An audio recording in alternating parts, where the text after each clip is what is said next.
life, sipping on some syrup, I feel Canadian. City life, I might specify. City life, city life. Swear it's just a city life, city life. She living such a city life, city life. She just want a silly vibe, silly vibe. She said just wanna have some fun tonight, fun tonight. She wanna have some fun out in the city tonight, city night. Told that hoe you wanna sip some syrup like you Canadian. City life, city life, city life. How you make your money? I said, baby, I've been fight. City life, city life. Shout out my boy City Life, ayy. I get down, back up in the hoe. Swear, life day to day, such a project. Shit, yeah, spinning the damn project. They gonna talk, but yeah, obsolete to me. Talk the talk, but they don't walk the walk to me. I be cooking, I be whipping over the walk. See, walk. If you talk it, then walk it. How you talk it, then talk it. City life, ayy. I might sip some syrup like a Canadian. Ayy, city life. Said, baby, how you make your money? I said, baby, I best fight. Best in the city life, ayy. City life, city life, I said, this bitch wanna have a city life. Roll through to the city night. I said, every shit from syrup, you gon' feel Canadian. I said, yeah, God bless America, I'm American. I said, pull up to the city tonight. Pull up to the city tonight. I am the GOAT capper. Do not go against my picks. Just trying to make it.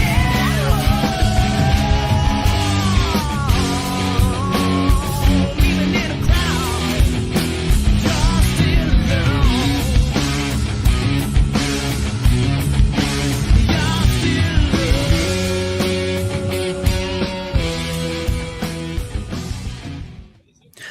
What is up, everybody? Welcome back to the City Life Project YouTube channel for yet another live fight companion. Back for some more Aris. It's been a few months, 2-3 months since we covered Aris. I believe the last show we covered was their 40th show. Excited to be here to cover this one this early Friday, and then back to BKFC. We haven't covered BKFC in a while. There's a great BKFC show tonight as well. If you guys are new to the channel, we do live play-by-play, commentary, reaction, and of course, live interaction with all you amazing folks in the live chat. So don't forget to get your comments in the live chat. Vote in the poll question. Does Fialho not get knocked out again? I know some people are going to be rolling their eyes at how I framed that. But anyways, we have our first prelim fight. And guys, this is a short but sweet card here today. 6 fights. That is right. 3 prelims, 3 main event fights, and a title fight at the top with Jordan Zébo, who's already defended his welterweight title once, taking on former UFC fighter, now IFC, I believe it is, champ in Finland, but mostly known for getting knocked the fuck out, Andre Fialho. All right, making their way to the cage of the first 2 fighters on this card. Lionel Kamooze against Steffen Rossevatn. Give me 1 second. Get the ticker on the bottom of the screen going so you guys can follow along and be updated on what round we're on. And I'll do just a little quick rundown here as they're being announced in the cage. What is up, Hockey from Home? Good to see you. Good to see you. Why aren't I going away this weekend? I'm busy. I am busy. All right. Lionel Kamooze against Steffen Rossevatn. Rossevatn is out of Norway. 3-1 as a pro on a 3-fight win streak. Beat a 1-0 guy, 1-0, and he lost to a 2-0 guy in his debut. He's now 3-0. He hasn't fought since. As an amateur, he went 2-3. Lionel, 5-1 as a pro, 18 years of age. Never been knocked out, never been submitted. His only loss comes via decision. Beat a 2-2, 0-1, 1-2. So he's never beat anybody above 500 as a pro. How old is 22-year-old versus 18. I'm going to go with the Frenchman in this one. Sorry, typology is just fucked right now, but it is what it is.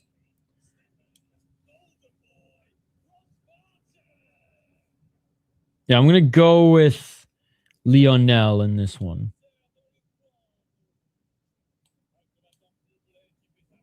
Although Rossevatn, noticeably bigger.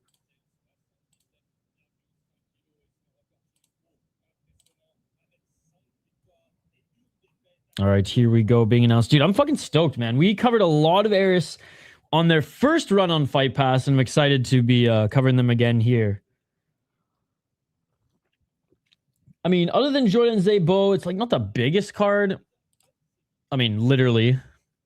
Not too many huge names, but I mean, the second half of the card is fun. It's just there's only 3 fights. I wonder how much shit fell through. Damn! Oh, holy fuck, this card was decimated. All right, round 1, let's get it. Dude, this card was decimated. We'll get into it in a little bit here. Oh my god. Yeah, no wonder no one gives a shit about this card right now. 446.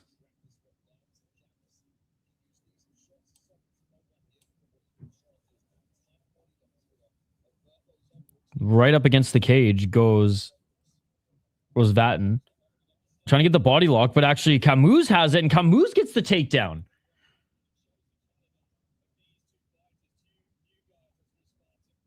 .420. Back up to their feet. Underhooks now by Rossevatn. And this might be what the first couple fights look like. Oh, and Kamooze gets the takedown. Nice body lock takedown again. Trying to get into half guard. 406. I'll try to figure out what the fuck's going on with this typology. So I updated Google Chrome and it's just ass. Oh, left hooking. Arm under the neck. Going for the choke here. It is Kamooze. Kamooze only has the left hook in. He's kind of flattened Rossevatn out up against cage. Has both hooks in. Great back take. Great back take by Kamooze. Couldn't get the choke in just yet.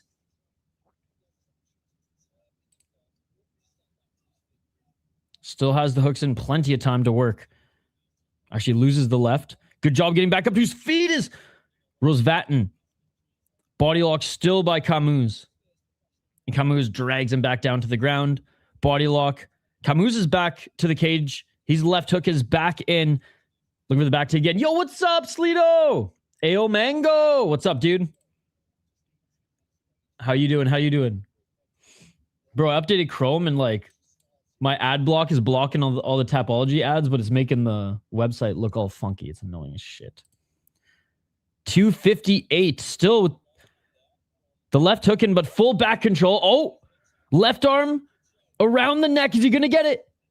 Is he going to get it? He's squeezing. He's flattening him out. He's squeezing. 245. He doesn't get it. Great job again by Rossevatn for just scrambling out of this, but Kamooze still on him. And Kamooze desperately just attacking the neck again, even in an awkward position. Rossevatn's kind of... Kamooze doesn't have the back yet, but he still has that left hook in. 222. Oh, can Rossevatn reverse? He does. Now Rossevatn's in the top position. Kamooze asks the mat back to the cage.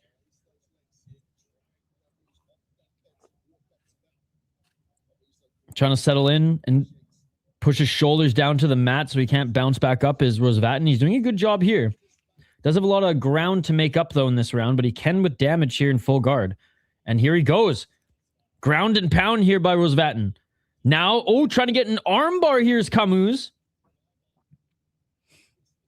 Kamooze fishing for an armbar. He's got his leg lock over the shoulder. I can't see if he's grabbed the arm yet. There's no camera here as the commentary table is literally right in front of them.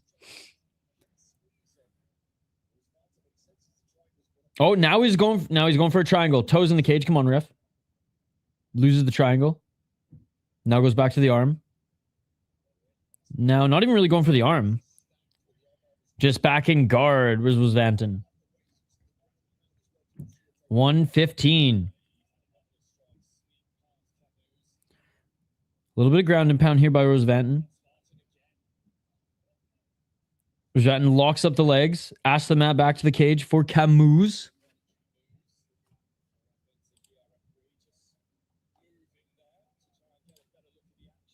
Final minute.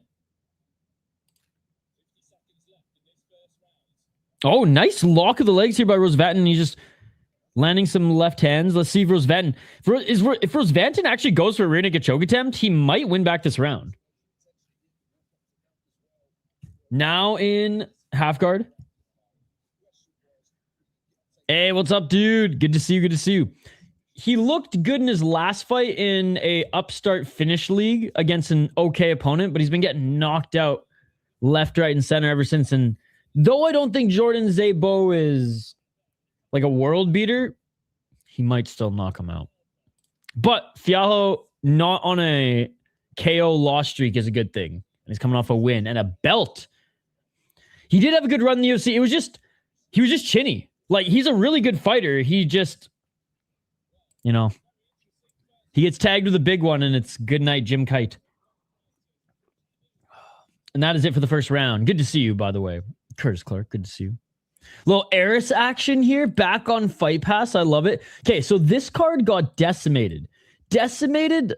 What's pop? Decimated like the way Tapology just looks now with friggin' ad slots everywhere. Whoops. Let me show you. Okay, we're gonna get into the second round here in a moment. They're just showing some highlights and some word from the corner again. 18 years of age. For Kamooze, 22 years of age for Rossevatn. All right, so we had a title fight fall through. We had 2 title fights fall through. 2 title fights fall through, okay? Or actually, 1 title fight, sorry. 1 title fight fall through. I keep thinking he's still champion. But anyways, one of the 2 title fights fell through. This would have been top of the card. Aliev got a different opponent. I don't think Sharif's fighting. Yeah, Dale Sharif's not fighting anymore. And this fight fell through as well. Like, it was wild. So 4 fights fell through. Aliev at least got a different opponent. All right, here we go. Round 2.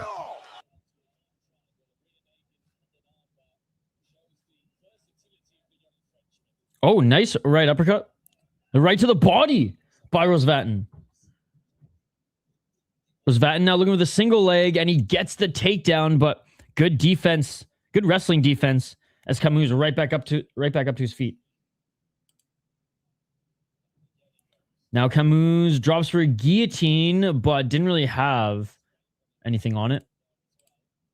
Loses it and actually just gives up the position to Rossevatn, who's gaining momentum here. Kamooze probably snaked the first round. It's literally on UFC Fight Pass, Kalen. You're a smart guy. You're a smart guy. You're a smart guy. 356.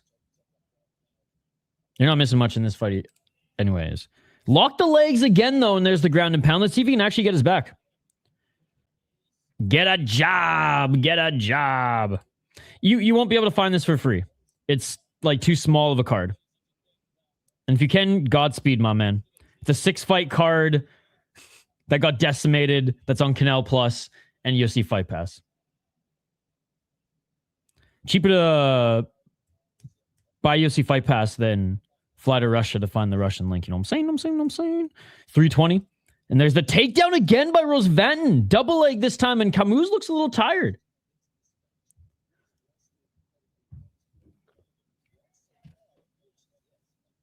The Khabib leg lock here. Kamooze kind of folds to his right to try to scramble, but if anything, Rossevatn loves that. He can just continue to land those left hands and pass into half guard. Maybe even into mount here if he plays his cards right. But Kamooze utilizing his left hand, pushing against the legs, but now nice back mount now. Rossevatn with the back mount. Momentum was swinging.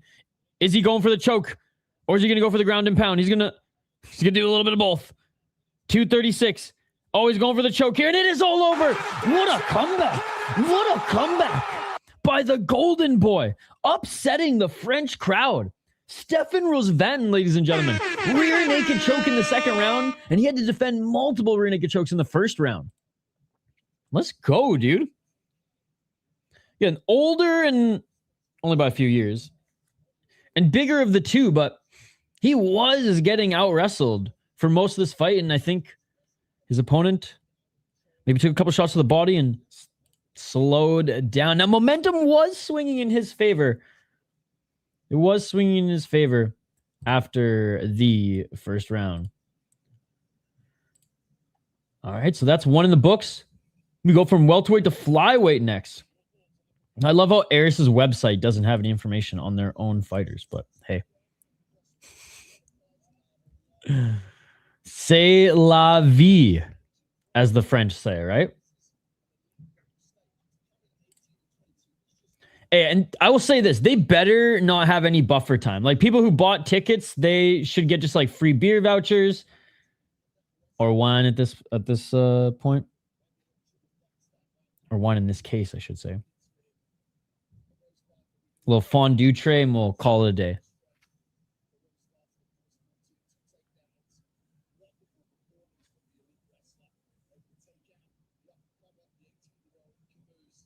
Kamooze, yeah, he's gonna be huge too. Like, he's already a welterweight. But like, yeah, this guy is probably not done growing yet, and then puts on a little bit more muscle, and he's gonna be twice the fucking size of his opponent, who I don't think he's grown anymore. We'll say that.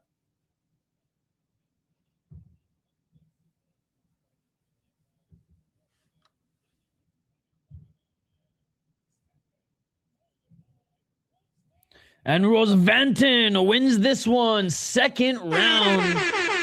Rinnick choke.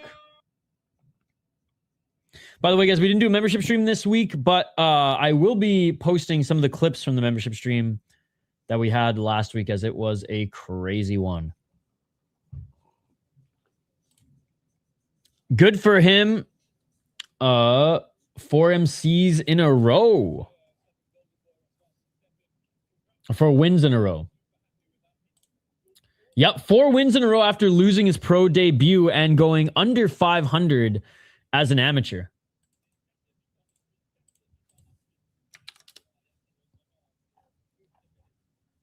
Quatrième pro. Oh, yeah, quatrième pro win. Pro gagne? Anyways.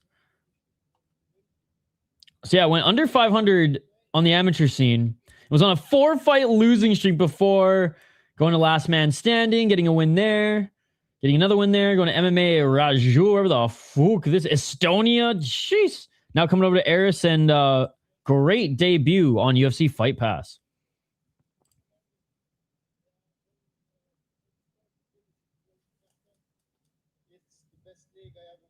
He said Aris is the best league I've ever been in. You have a MacBook now. Let's go. I mean, I have a PC for all my streaming shit, but I acquired, because in the first company that I started, we just kind of just bought a bunch of used shit because we're just, we're a startup company on a budget. And then just some of our investors and then eventually partners would just, cover the cost of that shit. Then it came to the point where I'm like, all right, I've gone through so many like shitty burner computers now, just like, give me money to go buy a new computer before I left the company, and they didn't. MacBook was kind of not bang for your buck, but everything I kind of needed. And yeah, it was easier to invoice them for one big purchase versus me just building another machine. Oh, Renegade Chokes. Yes. MacBook's cool as fuck for laptop speakers. This shit is great. Oh yeah. 100%. Yeah, you have your PC. I've seen a little bit of your setup. I follow you on Instagram. Yo, what's up, dude? Steffen Rossevatn won second round. Renegade choke. And momentum was swinging in his favor at the end of the first round, but he had to defend a lot of takedowns. He had to defend a lot of rear naked chokes as Kamooze was on his back for almost half of the fucking first round. So next we move to the flyweights. Guys, don't forget to smash that like button, vote in the poll question as well. It's going to be a short but sweet stream here today, and then we'll be back tonight. Not for Budo Sento Championship, but honestly, we might cover a little bit of Budo Sento Championship. if BKFC ends before it, which I imagine it will. But yeah, we're going to cover a little BKFC. All right. Yeah, when I bought my PC, that was the same vibe for me. Tired of using my big bros hand-me-downs. It's funny, it's like my sisters got the my sisters and little cousins got my hand-me-downs because I just worked as soon as I could. Like as soon as I was legally allowed to work in Canada, which I think was like 13 or 14 at the time, I just like got a job. So like in elementary school and high school and like early high school, I guess middle school for those in the States, I was working. So like I just had money. I didn't make it, but I had money to buy a laptop. So I bought one of those like black MacBooks, not MacBook Pros, but like the MacBooks back in the day. That was my first that was my first computer. And then I don't even remember I don't even remember what I upgraded. I think I just built a computer after that. Bought a used MacBook Pro, flipped that and bought a bunch of Lenovo's, like the X1 Carbons, flipped a bunch of those. Built like my baby. That shit, it ran its course. 10 years. I didn't upgrade the motherboard. And then 2 years ago, I guess a year and a half ago now, I bought it was an it was a PC. The build was already done and I just like upgraded it a little bit. Not even really upgrade, just kind of like change some parts because it was like somebody was gaming a lot with it and I just didn't need some of the giga shit that was in here. Not the gigabytes, but the giga shit that was in here. And I just elected to get more fans and more memory and stuff that helped me with editing versus gaming. My first job at 16. Hell yeah, dude. I worked for my dad. My dad was in finishing carpentry. So like I did a bunch of just labor work for his company. He'd just pay me cash money. Or like, hey, I want Mario Kart Double Dash for GameCube. I'll work, a summer with you or something like that. No, it's not even a whole summer. But shit, man, even in the fucking early 2000s, GameCube games were expensive. I remember Double Dash was what, like $60 back in 2003? Like, inflation? That's like, it's insane right now for that little disc. Panera Bread. I've seen a bunch of them around. I've never gone to one yet. My first job outside of labor construction where I fucking moved dirt and demo was I worked at Domino's Pizza. I just made pizza, didn't even do deliveries, just made pizzas. And then I worked at a family restaurant. It was like a Canadian chain called Ricky's. Known mostly for their breakfast, but then I worked there literally for like 3 or 4 years, like all of high school. And then I jumped into what was going to be my trade, which I still do, like finishing guitars, tables, custom cabinetry. So running paint shops was my thing for a while. And then this whole fucking world. Hey, what's up, Uppercat? How you doing? It is one of, if not the top French MMA organization. It's been on Fight Pass, I would say 80% of its life. There was a small stretch in 2025 where they were negotiating a new deal and they weren't able to, UFC, yeah, they weren't able to come to agreement, so it was on just Canal Plus for a little bit, but now it's back on UFC Fight Pass. I will be giving live play-by-play commentary, reaction, and of course live interaction with you guys. This is YouTube in 2026. You know the answer to that question. Show us the fight! You are a smart guy. Smart guy indeed. All right. Rafael Saraiva, no mercy. 1-0 as a pro. Fun hybrid training center. Beat a guy who was 0-1 and a former boxer. All right. As an amateur, went 2-1. Has never beaten anybody over 500. Hey, look, Kieta in the audience here. Reda, Hayfa, who are boy in the live chats. Looking forward to watch here. 19-9 as an amateur. God damn. 19-9 as an amateur. 2 KO TKOs, 10 submissions, 7 decisions. He's been submitted 4 times. He's been submitted 4 times. He has 7 decision wins. He lost. So this is his pro debut, but he's been in IMAF, PEF, French Championships, MMA League, Apollo, and Fight Star Championship. Lost his pro debut, then went on a 2, 4, 6, 8, 10 fight win streak. Lost to a guy who's lost to an Armenian. And then went on a 4 fight win streak. Lost to a 14-4 who was a 19-4. And he hasn't even gone pro yet. Damn. All right, well, we're going Reda in this one, ladies and gentlemen. We're going Reda Hayfa in this one. That is who I'm picking. I imagine he's the favorite. I have no idea how you guys would be able to find odds on this particular Ares card. This might be the shortest Ares card we've ever covered. And it's not like Ares cards are long. It's just this one was decimated. It was absolutely decimated. It lost 4 fights.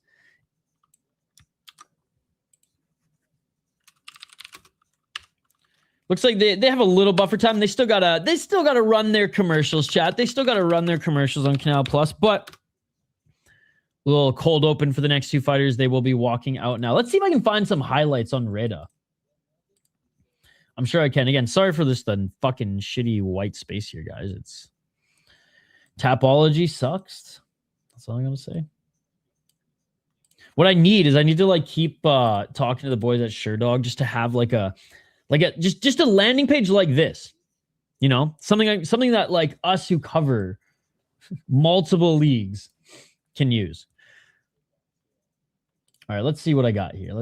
Guys, vote in the poll question. Like the video. We're trying to get to 30 likes on the video. Now it's small crowd here today on this Canada Day week, 4th of July weekend. Hell, work day for the rest of you. But I'd really appreciate it, and I think we can do it.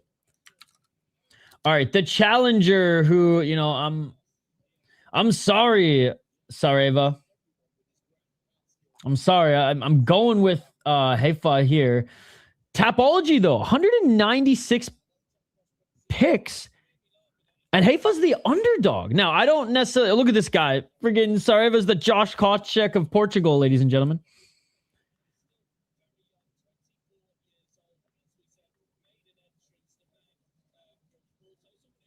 I'm just trying to find some Hayfa highlights here. A lot of his fights are on YouTube.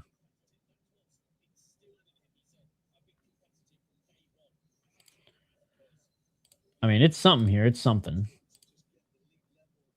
We only got a couple minutes till the fight starts, anyways. Saraiva getting looked at by the cut man now. All right, so this was one of his fights in EBD. And this is Hayfa.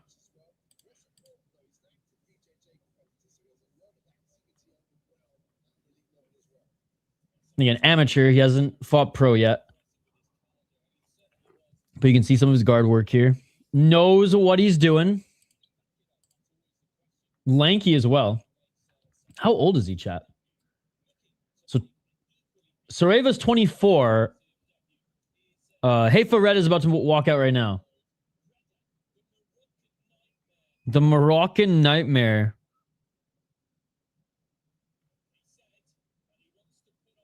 Red Burger is his sponsor. Honestly, I could go for a Red Burger right now.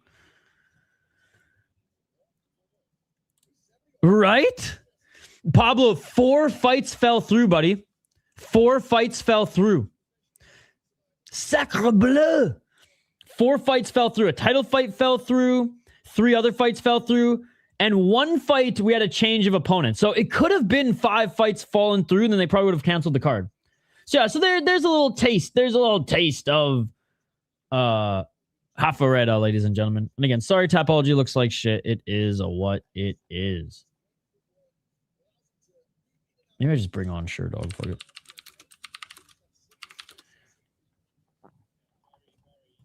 How are you, Pablo? How's everybody doing in the live chat here today?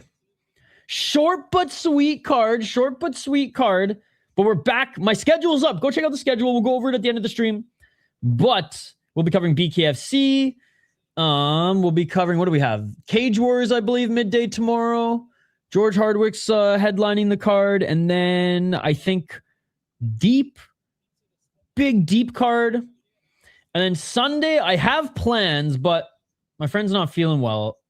And if she's still sick or gets more sick, then we'll probably stream Levels Fight League and I just won't hang out. Supposed to go hiking, but I don't want to get fucking sick this summer.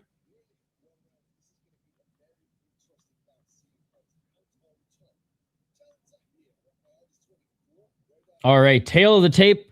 22 years of age for Reda Hayfa.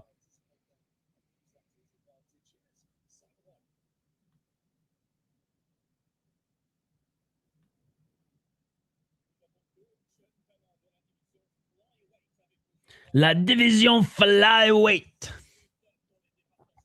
All right, live play-by-play, commentary, reaction, and of course, live interaction with all the amazing folks in the live chat here. Appreciate you guys for hanging out with us here on your Friday. They're being announced in the cage. Hey, dude, me too. Hiking is my jam. I mean, you've seen the West Coast Trail video I post on the channel, right? Never really been hawking. Hawking while hiking. Hey, let's go. Yo, shout out to Sis, man. He's been streaming and grinding even more than me. If you guys like gaming content and just a fun host, even though if you don't know what the hell is going on screen, go check out CCSYT21. It is on UFC Fight Pass, but you should come over to our YouTube channel. It's going to start in any minute. I will let you know. You say hiking? No, that's sledding, my man. That's sledding. That's what us Canadians call the big toboggan, if you know what I'm saying. All right, round one. Let's get it on. Both them meet at center. Love the big friggin' cage here in Eris. Making his professional debuts, Hayfa. Both them. I mean, same size, same frame. Oh, left hand by Saraiva.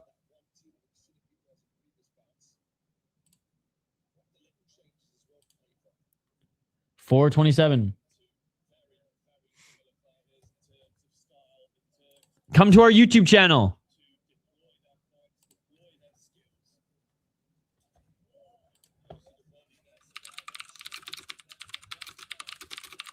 Oh, nice counter right by Hayfa. They're just each bouncing around center, left jab. Four minutes. Oh, nice left jab by Hayfa. Low kick. Low kick again by Hayfa. I gotta move my screen here. Oh, left hand by Hayfa. Right uppercut by Hayfa. Absolutely not. Absolutely not. It's on UFC Fight Pass, brother. You know this.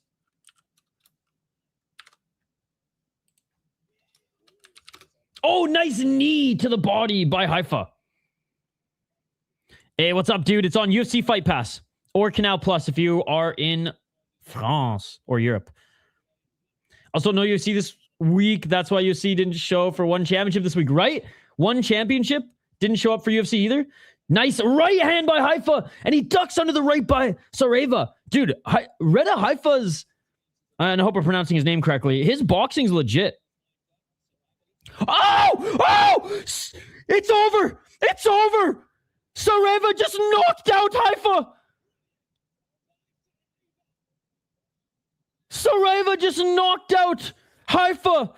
And Hayfa was seeing the Tweety Birds and went for the... It's all over! It's all over! It's all over! Oh my God, Portugal, stand up!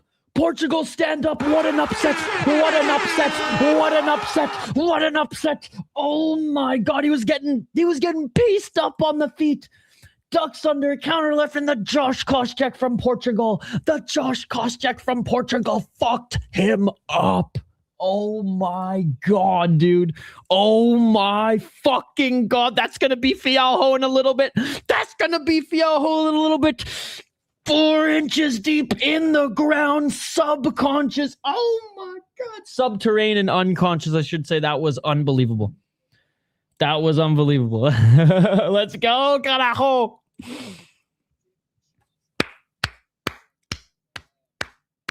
Awesome, awesome, awesome. As soon as that's posted to Twitter, let me know, chat, and I will I'll share it with all you beauties. Eris is cool with us. Dude, let's go. That all sounds amazing. I am too autistically focused on my nutrition right now that like I couldn't bring myself to do it. As good as that sounds. As good as that sounds. I'm so dialed, and like I've been doing such a good job, and I've made such good progress, and I'm just crushing it right now, and I want to do a huge bike ride at the end of the summer, so I'm just gonna hibernate in the winter and eat a little unhealthy, but for the summer, I'm just gonna keep fucking crushing it, dude, because feel good, and I don't want to fuck it up. But all that sounds amazing. I love chili dogs. See, right now I'd have to make like a turkey, high protein, fucking beef bacon. I could make it really good, but like if I'm gonna make chili dogs, it's like with poutine. If I'm gonna make poutine, I was gonna have poutine for Canada Day the other day, but I decided not to. I'm just gonna wait. I'll wait till Canadian Thanksgiving, real Thanksgiving. I just like the date more. I like it being the unofficial end of summer versus a big meal a couple of weeks or a few weeks before Christmas. But anyways, I digress. But yeah, I didn't even go down on the poutang on Canada Day. Nasty 6-3 combo.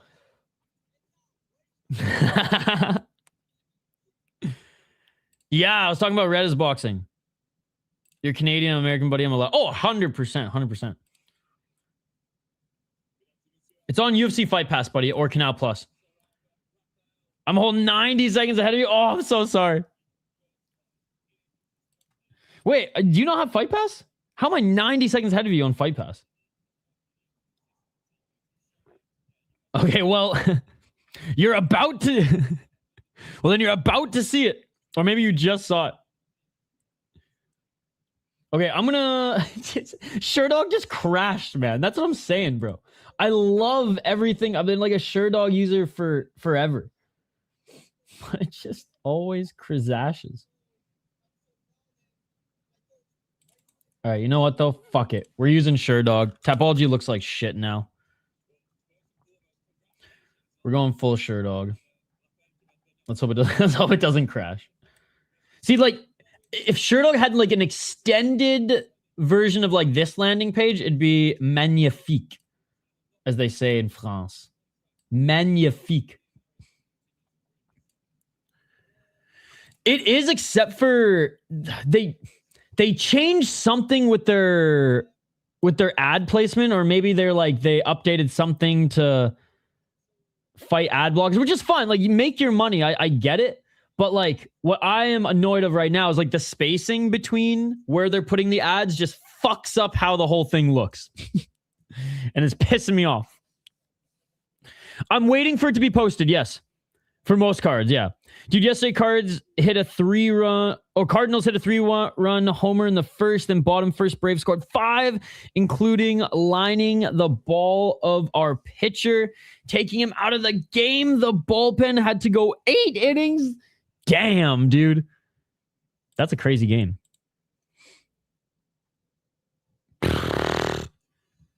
That's wild, dude.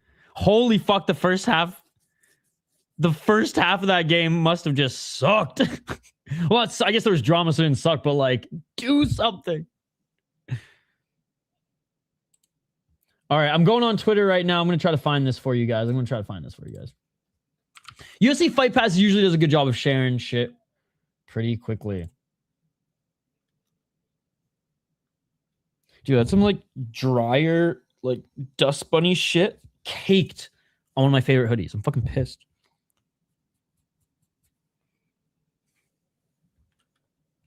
Oh, look at that. Kaposa's on it. By the way, guys, I finally made a personal Twitter account because everyone just keeps blocking, or I made a City Life account because everyone just keeps blocking my personal account because they don't like Superior Rule Set and they're a bunch of pussies. Here's my burner account / my City Life account. There's so many clips channels that they hate the Superior Rule Set and they're a bunch of pussies and they just block me. So I had to make another account so I could keep sharing their shit. All right, no one's posted the highlight yet. But they posted the first fight, so we can check that one out. Oh my god, Rainer Derrida is going to fight Roman Dolidze. Just announced. Just announced. UFC Sacramento, Rainer Derrida is fighting Roman Dolidze. Rainer Derrida is probably going to beat Roman Dolidze.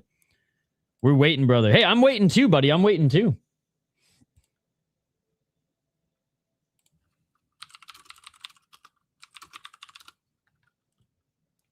This is a big fucking arena for such a small card.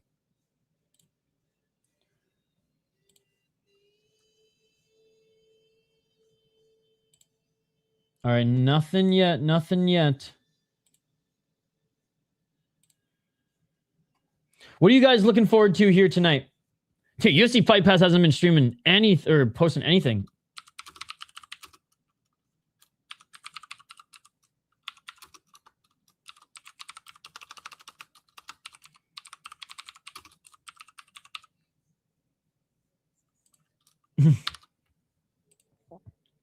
There we go. There we go. I just tweeted them. UFC Fight Pass may be slacking, but hey, our boy Kaposa isn't. Shout out to George MMA. I found it.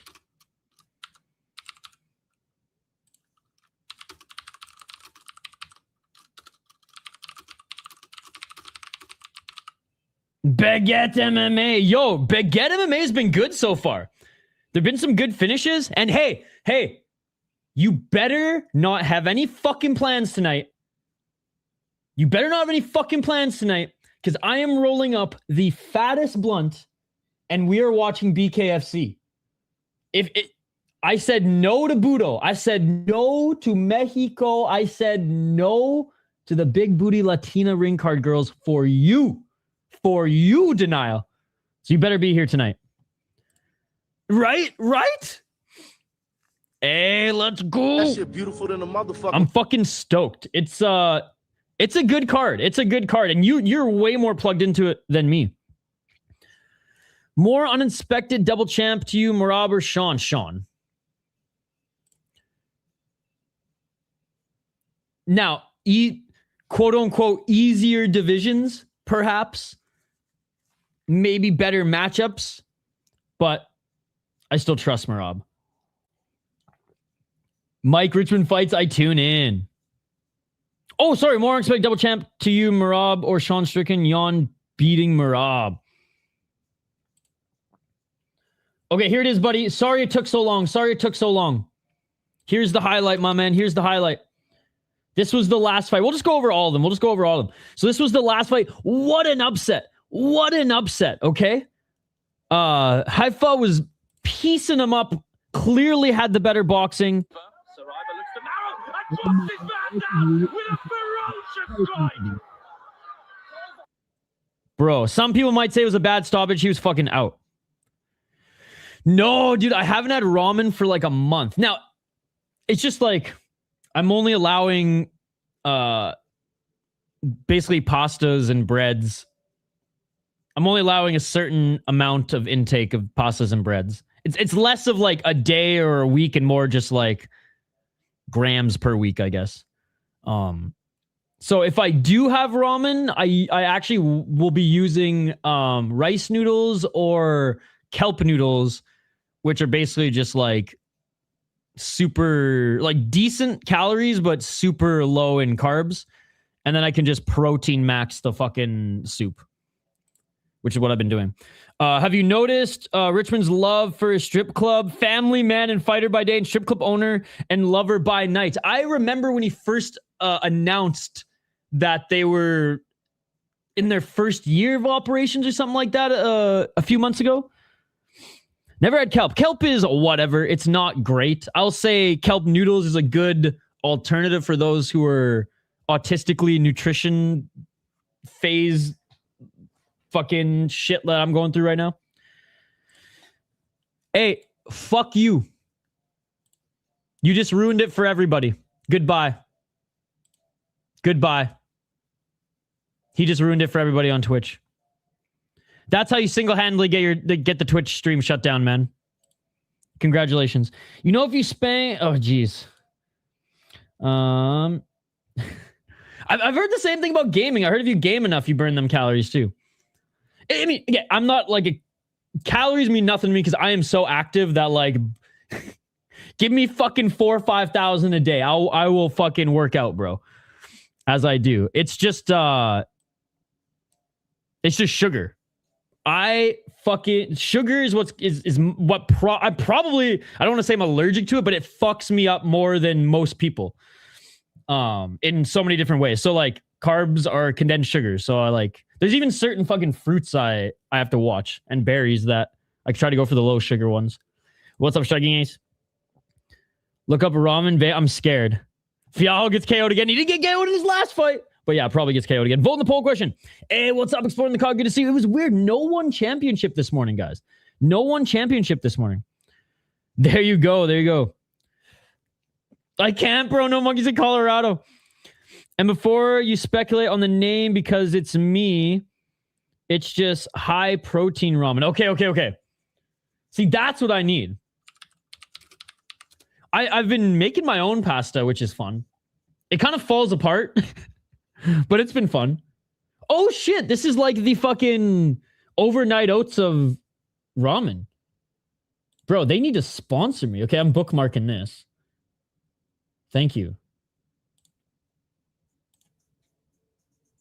I'm trying to get overnight oats to sponsor the channel. And I literally don't even want money. I just want oats. Officially need 1K watch hours. How close are you? No UFC on Friday is crazy. No UFC on Saturday. You know what's unfortunate about the whole thing is realistically, the other regional shows or major organizations, they didn't really step up. They didn't look further down the calendar and circled this one as, okay, this is a potential weekend where we can fucking take over. Like, why was PFL last weekend and not this weekend, right? Obviously, stadium availability and venue availability is a big thing that I know a lot of us look over, but missed opportunity for at least one, right? Missed opportunity for at least one. Yo, go check out Inside the Cage. I'll be jumping on the channel once I have some free time as well, but great weekly interviews. I'm hooked. Soccer Geek, I was thinking Zébo wouldn't finish Fialho, but after what he did to Baki was insane. That's us knowing ourselves. I made the follow-up comment. After I said the first was like, damn, he's going to think I'm setting up some food-related porn. I literally thought it was some star. Literally thought it was like the cousin and or stepsister of the chick Superlek was macking on in Thailand. BKFC is the only ones to capitalize on the weekend, which is pathetic for the American organizations especially. I mean, where's Cage Fury FC? Where's the one-time Fury? Not the one time, but Fury sometimes strays away from Sundays. Like, why didn't they try to book Saturday? Anyways. Knockout today, and today I had like 15 in there chilling for a while. Dude, that is fucking awesome. Dude, that's more than we've had here today. City Life's falling off, bro. People are starting to catch on that we're not a real MMA channel. 4th of July kind of cooks it. Bro, who gives a fuck? It's a global sport. It's a global sport, and there's a lot of motherfuckers who'd rather be watching fights and drinking their Budweiser this weekend than watching freaking fireworks on a TV. Neither this weekend. Now, LFA, I will say, they've been going on like a crazy run, so whatever. But yeah, no Cage for UFC. I guess it is 4th of July. Like, it's just because of the 4th of July, but no excuse, bro. No excuse.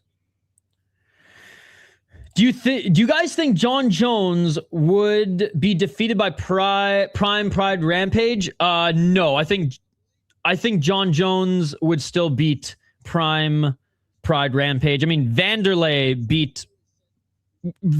took him to school a couple times, and he was half his size. Half John Jones size. I will say that is something I look forward to every single year. They're scared to go head-to-head with the Coney Island hot dog. I guess, you know what? ESPN Ocho takes over 4th of July weekend. I should have known. I should have known. People are drunk standing near a room with a TV in it, and they want to yell about violence. Feldman knew the assignment. But could Prime Pantoja be John Jones? I mean, I think 3 of them could. All right, guys, the next 2 fighters are making their walkouts, and I do want to do a little bit of a rundown. But first, let's catch up quickly on what we have seen thus far. Oh! Beautiful, beautiful upset there. Gotta love it. Gotta love it. We also had a submission. Let's see if I can find that one as well. I know Kaposta's been on it, but UFC Fight Pass has been slacking. Has been absolutely slacking this holiday week. Thank God Kaposta's been on. Okay, here's the extended version. Here's the extended version, guys. Prime, oh man. I'm still giving the edge to Anderson Silva just because I think Anderson Silva is the greatest fighter of all time. Look at this. Look at them swinging here. Fuck, this was such a sick fight.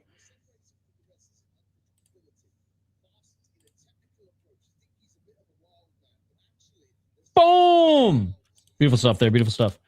All right, and this was been in this position. Comeback, by the way. First round, Lionel Kamooze was winning, but momentum was swinging. Wrestled up against the fence. Rossevatn's favor. All right, next fight here. Both fighters are making their way into the cage. Last prelim. That is right. 3 prelims, 3 main card fights. Bro, that would be crazy, actually. Okay, I'm going to finish my adult shit. What time you live for BKC? I think I'm going to start right the prelims. Aiming for prelims, but for sure main card. Whoops. All right, we got bantamweights next, ladies and gentlemen. They're announcing them in the cage, so let's announce them here on the broadcast. We have Mouraz Kotchoyan, who is 2-1 as a pro. He's out of France.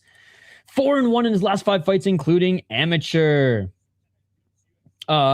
He fought in 100% fights, MMA league, and PEF as an amateur, going 12-1 as an amateur, only losing once to a guy who is 18-7 as an amateur. He lost to Joseph Magro in his last fight via spinning back fist. Joseph Magro 6-1 as a pro. Tough fight in your 3rd pro appearance. His opponent, 30 years of age, 3-2 as a pro, Ibrahima Diaye, who is 3-2, like I said, lost his last fight, but did go on a 3-fight win streak before that. Fought in Hexagon, Striker, Cage Fight, Bushido. He went 3-2 as an amateur, 3-2 as a pro. Let's see if he can stay above 500. Hey, what's up, Blum Dog? Good to see you. Yo, just done training in Sparta guy. El Buni sparred with him. It was fun. Let's go, Volcan. Glad you got some reps in here today. Okay, perfect. I'll be back and I'll def watch Joey Chestnut smash glizzies if you go live tomorrow. Dude, I saw that. Crazy. Crazy that they signed him. He was supposed to be on this fucking card, bro. That's how you ruin it for everyone, buddy. It is on UFC Fight Pass and Canal Plus. You're a smart guy. You're a smart guy. You're a smart guy. Round 1. I am going with Mouraz. I'm going with Mouraz here. And not because we may share the same skin tone, okay?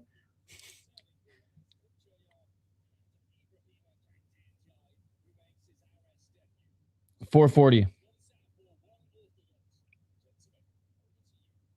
Love the cage size. I'm going to say it all the time. Low kick by Ibrahima. Light on his feet is Ibrahima. Wide stance for Kotchoyan. Yeah, I hope everyone's having a great Friday here today. We'll be live later for BKFC. Tomorrow, we'll try to sneak something in the morning, like early. If not, then we got Cage Warriors and then Deep. And then I have plans Sunday, but my friend's not feeling too well. So if she bails, then we'll do LFL all day. Dude, he really did. Shout out to George Walters. Really did. Faced adversity early, but looked really good in defending the rear naked choke, only keeping one hook in the whole time. Spinning elbow attempt by Ibrahima, but he's out of range. No, 22 years of age too, both them prospects. So big shot by Kotchoyan. Kotchoyan follows Ibrahima to the ground. In half guard now, Ibrahima holding on to his shoulder. I think he was definitely signed to the Ultimate Fighting Championship / major organization too soon. I am a fan of him though, so I'm excited to see him fight more MMA. I just think he should have gotten at least 2 fights. And I don't know why he didn't get 2 fights in JCK, Wulin Fang, hell, even Ryzen before going to the UFC. But hey, they wanted to pay him. They know their Chinese market is huge. And if he does become even fucking Pereira, Light, or Almeida, can fight and dangerous. His kicks are nasty, but yeah, he doesn't have enough reps for me to see him go far against the better guys in his division. But he's fun to watch, bro. He's fun to watch. In half guard now is Kotchoyan. We are at the 2 minutes and 37 seconds. 7-second mark. Exactly. They made far worse signing than Liu, but I'm scared he'll get laid on. That's the thing, man. That's the thing. He's the Chinese Despain, except he's a kickboxer, not a freaking is it judoka? No, taekwondo competitor. 211. Yep. No, he has been humbled in mixed martial arts. 202. Now looking for the guillotine. Great job getting out of it. Was Ibrahima. Face to face now. Ibrahima looking for his own guillotine. Knee to the body as they're back up to their feet. 1 minute and 55 seconds. Back to center. Wrong Chinese guy. He did lose an MMA fight. Because what is he? 3-1 or some shit like that? Looking for the takedown. And the guys he did beat were cans. Oh, right elbow by Ibrahima. Dude, only 3% of Tapology gave it to Ibrahima, and he's actually not having a bad round at all. He's turning the tide. Got you. 111. Still looking for the double leg. Here's Ibrahima. Can he get it? He does get it.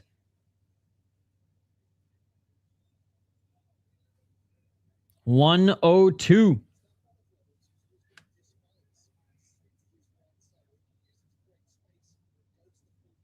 Good ground and pound here, dude. Ibrahima's going to win this round. Back up to their feet. Now looking for his own takedown. Here's Kotchoyan. He's only lost to a guy who's 7-0 Russian. Yeah, good opponent.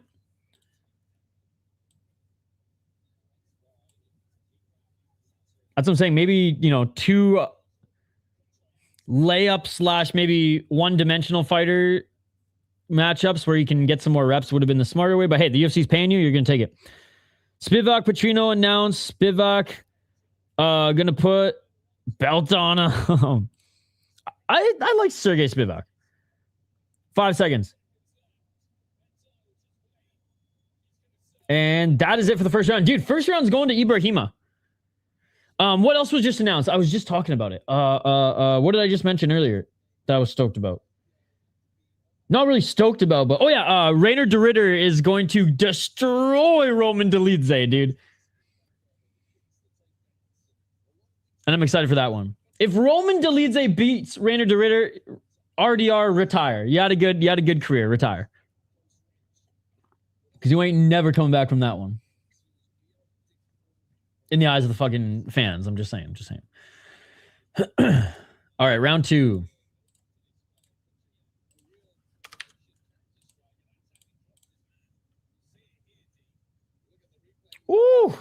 I will say, Kotchoyan landing the left hand to knock him down, it did crack him.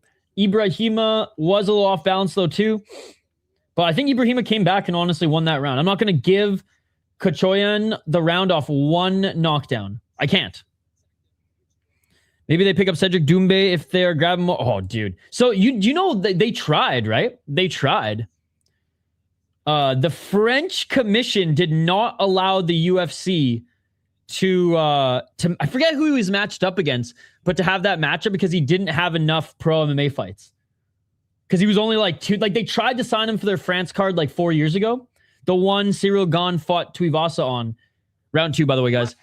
And the France commission fucking nixed it. Basically nixed him being in the UFC. Because they said they weren't going to allow the matchup, even though I think it was like a pretty fair matchup. It was just a guy with a lot more experience in mixed martial arts because he was signed with the UFC. Yo, fuck off, dude. It's on UFC Fight Pass or Canal Plus. Oh, big right hand by Ibrahima. Right uppercut by Ibrahima. 416. Ibrahima getting the better in the striking exchanges. Low kick by Ibrahima.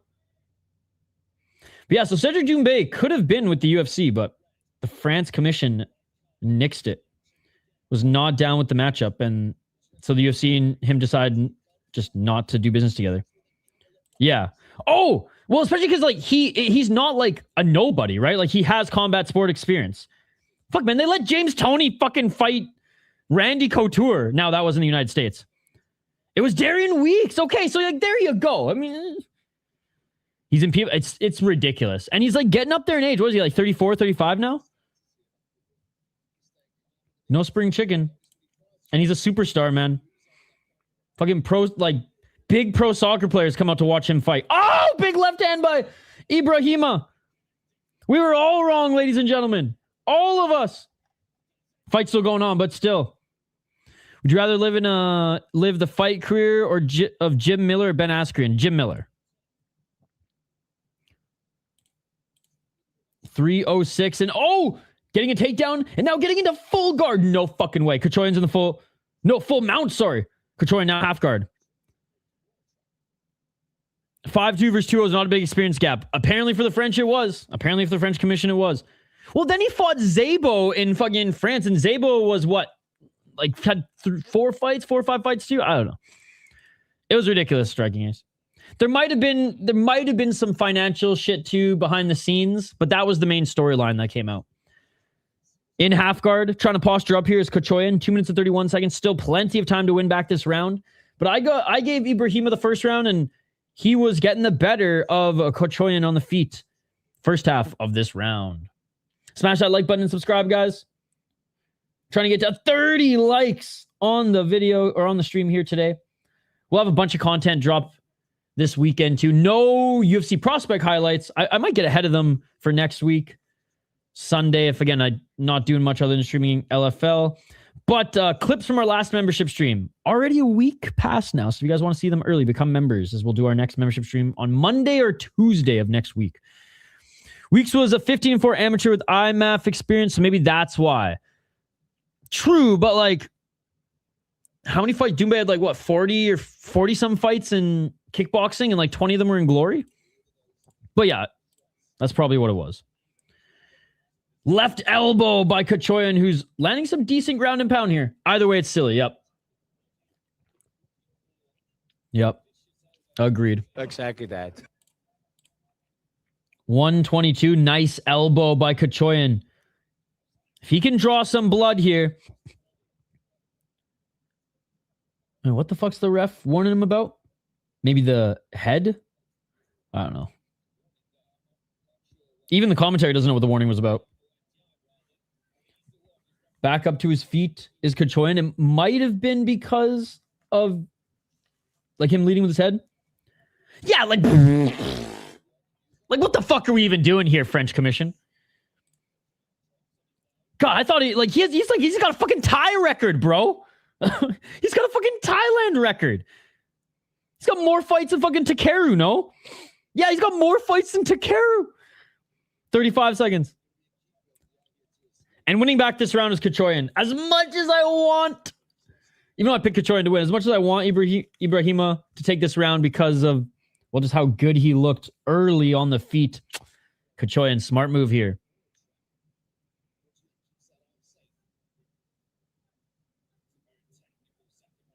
$14 seconds.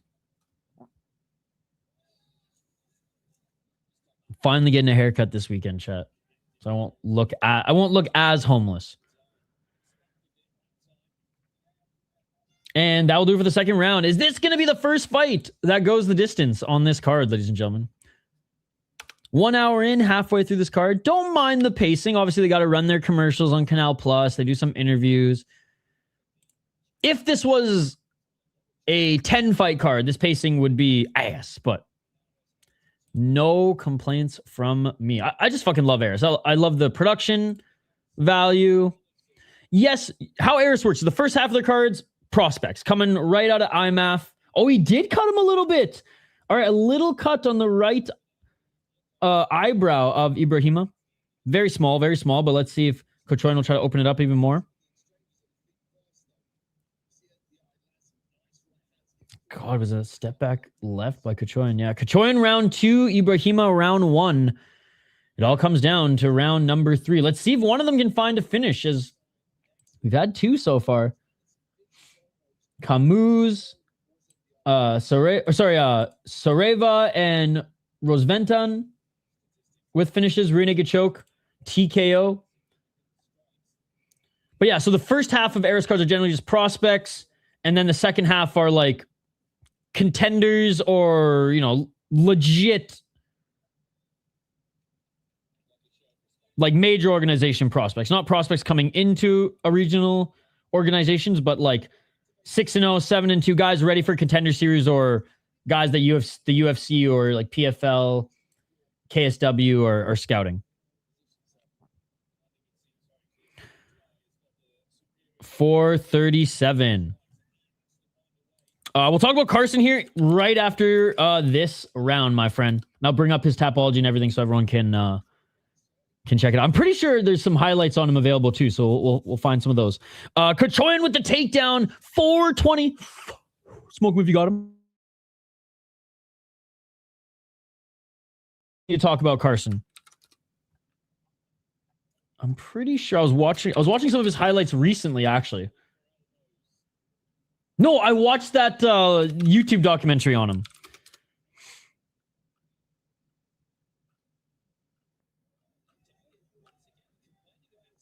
$354. Is that boxing? I got a full day tomorrow. There's a I think Kazakhstan League at 8 a.m. that I'm covering. Then there's Cage Warriors, and then Deep. Half guard, 332. Kotchoyan, I mean, he's just going to stay in the top position. Oh, back in side control. He's just going to stay in this position the whole fucking round. It's the smart move, ladies and gentlemen. It's the smart move. Short left elbows as well.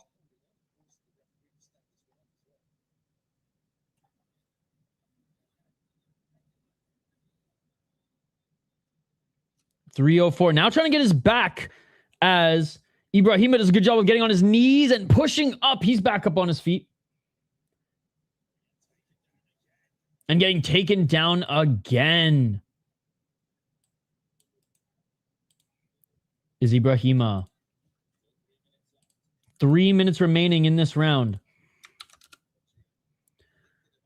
He's a fun young champ. Sick. I found a full Carson Co compilation.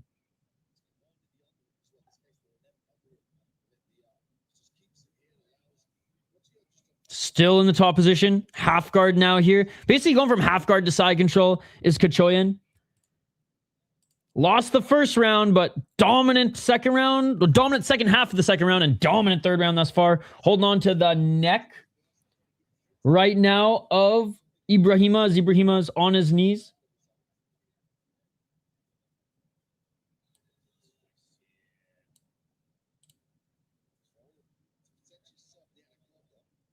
153.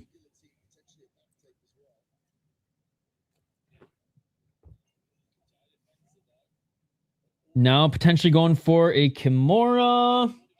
Is Ibrahima, I mean, desperation here, but you got to do it. You got to do it off his back. Kotchoyan looks calm, cool, collected. Now Kotchoyan going for the neck.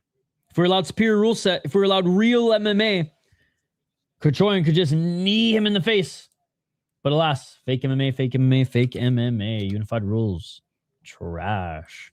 117. Back up to their feet. Some elbows by Ibrahima. We would have had another finish, ladies and gentlemen, if we were allowed real MMA. Just saying, just saying. And another takedown. Oh, but big elbows here by Ibrahima. Ask the mat back to the cage. And Kotchoyan in the final minute. Short shots and smother. Back up to his feet is Ibrahima, but still buried in the clinch.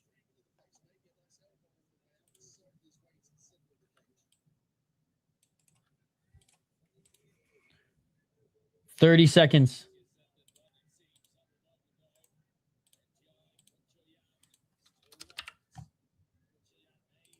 Oh, final takedown, and he gets it. Kotchoyan with a beautiful takedown.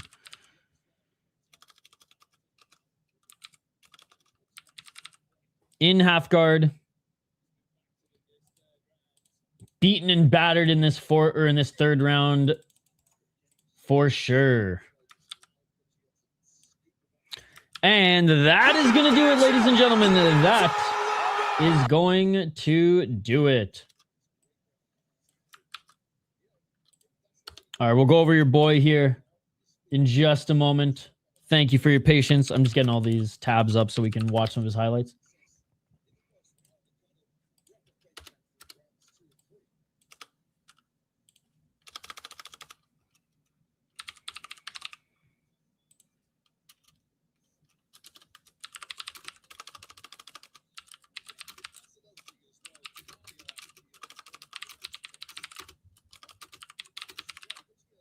All right, we were waiting the official decision, but I can't imagine that it's not going to go to Kotchoyan. All right, so quickly, Carson Coe, he's a prospect that's going to be on Levels Fight League tomorrow. He also has competed in WoW, if I'm not mistaken, 4-0 as a pro. And he's beaten some decent guys. Experience, not a great fighter, but experience. 2-0, another prospect. As an amateur, went 4-0. Getting experience. Not the best guys, but experience nonetheless. And give him a little dop to stub. But yeah, last fought in WoW. That's where we saw him fight last. Here is his highlight package. So I think this is just a little bit of everything. Definitely more of a striker than anything. So his takedown defense, as you mentioned, is going to be tested. You come in, Rose, next fight next week. I'm going to try. I haven't really gone deep into next week's schedule yet. 2-3 Dagestan. And Mouraz Kotchoyan out of Georgia gets this one. Well, he's Georgian from France. Hey, it was a round of peace. It was a round of peace going into 3. Not a bad fight for Ibrahima, who's now a 500 fighter. All right. Main card now as we get to the featured fight on the first fight of the main card. Yo, shout to George Walters, by the way. He's fighting someone older than him. No fucking way. Well, his last fight was canceled, but he's got 3 or 4 fights always booked ahead, so it doesn't really matter. That's crazy. He might actually get a win, is what you're saying. He might actually get a win. Oh, that's why it fucking hurt. I've been wearing them on the wrong ears. Oh, God, like it's been digging into my right ear. I've noticed African fighters are terrible at wrestling. Unless you're Marty freaking Newsman. Or should I say Snoozman? He's coming back. How many weeks? When's Usman's fight? let's just say the ones that didn't develop in the United States, yes. The French aren't that great either. London Shoe Fighters got to be one of the best gyms in UK right now too. Although this fight at LFL is pretty much just a layup. The last fight was tough as fuck. We will. I don't think we streamed the last fight, but I definitely watched that last one. So that's why I was familiar with him, and I recently watched that little highlight package that I shared. He's fighting an ex-UFC guy though. Who's he fighting? Who's he fighting?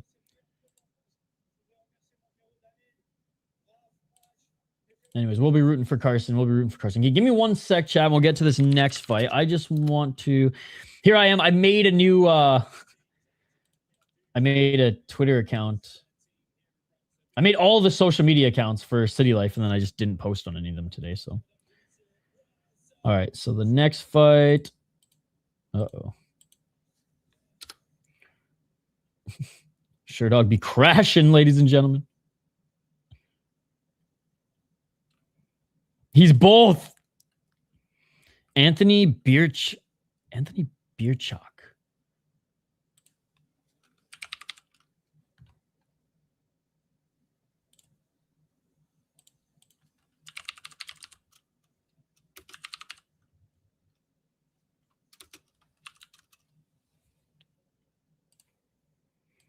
This is what I mean, man. I want to use Sherdog full time, but like site crashes, fucking doesn't have a head-to-head spot. What are we doing here, boys? What are we doing here?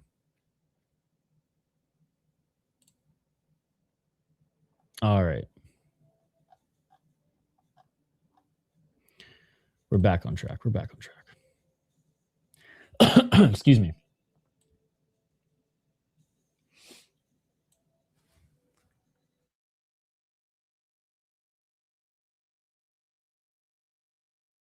Jeez. Emotional damage. I made that joke to my girl while watching.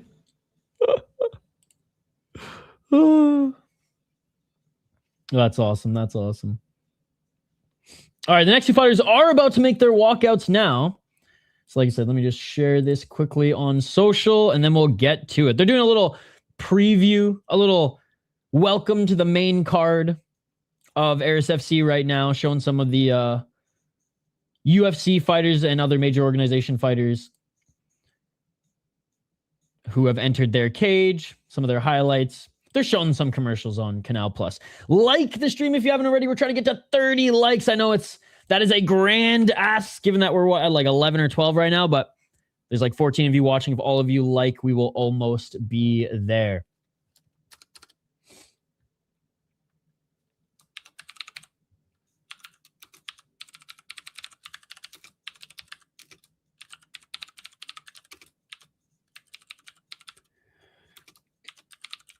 All right. I don't think I made a post on Instagram. Maybe I will later, but I made a post on Twitter. There you go. There you go.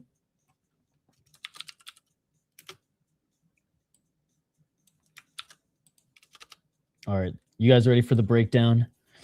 I'm excited. These three fights are legit. Now, the first three were fun. Don't get me wrong. But this one is the bee's knees.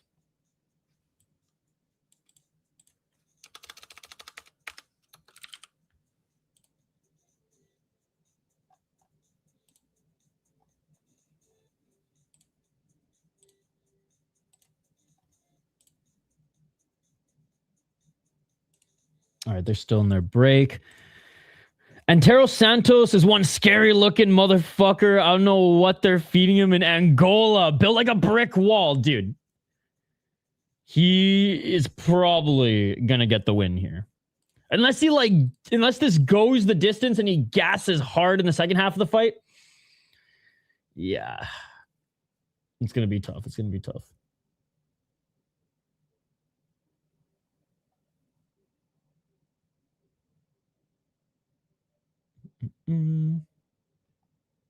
Oh shit, Kike Brito relinquished the welterweight belt in Octagon. He might be leaving the promotion.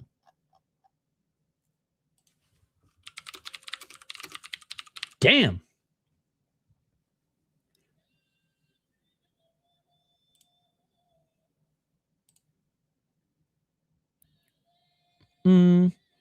This is YouTube in 2026. What do you think, buddy? What do you think? You're a smart guy. You're a smart guy. You're a smart guy. It's on CANAL Plus and UFC Fight Pass and UFC Fight Pass. We'll show highlights throughout the stream after UFC Fight Pass and/or Kaposa post them. We've already watched the highlights of the first two fights. The third one, I mean, it went to decision. I mean, if there's some highlights, we'll share them. But no, we do live play-by-play, breakdowns, commentary, and interaction with you guys.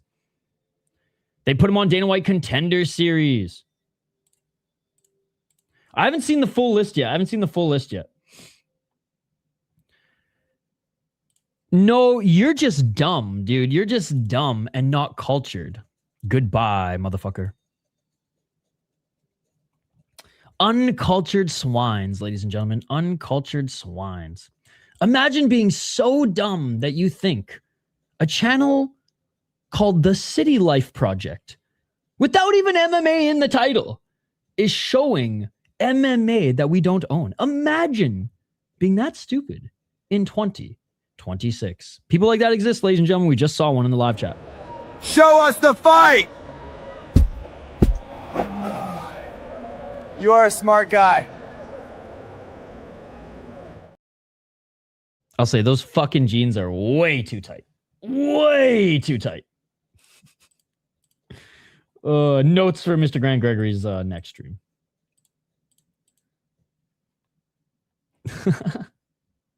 All right, let's get to the breakdown here, guys. Let's get to the useless breakdown on the useless stream, right? The useless breakdown on the useless stream.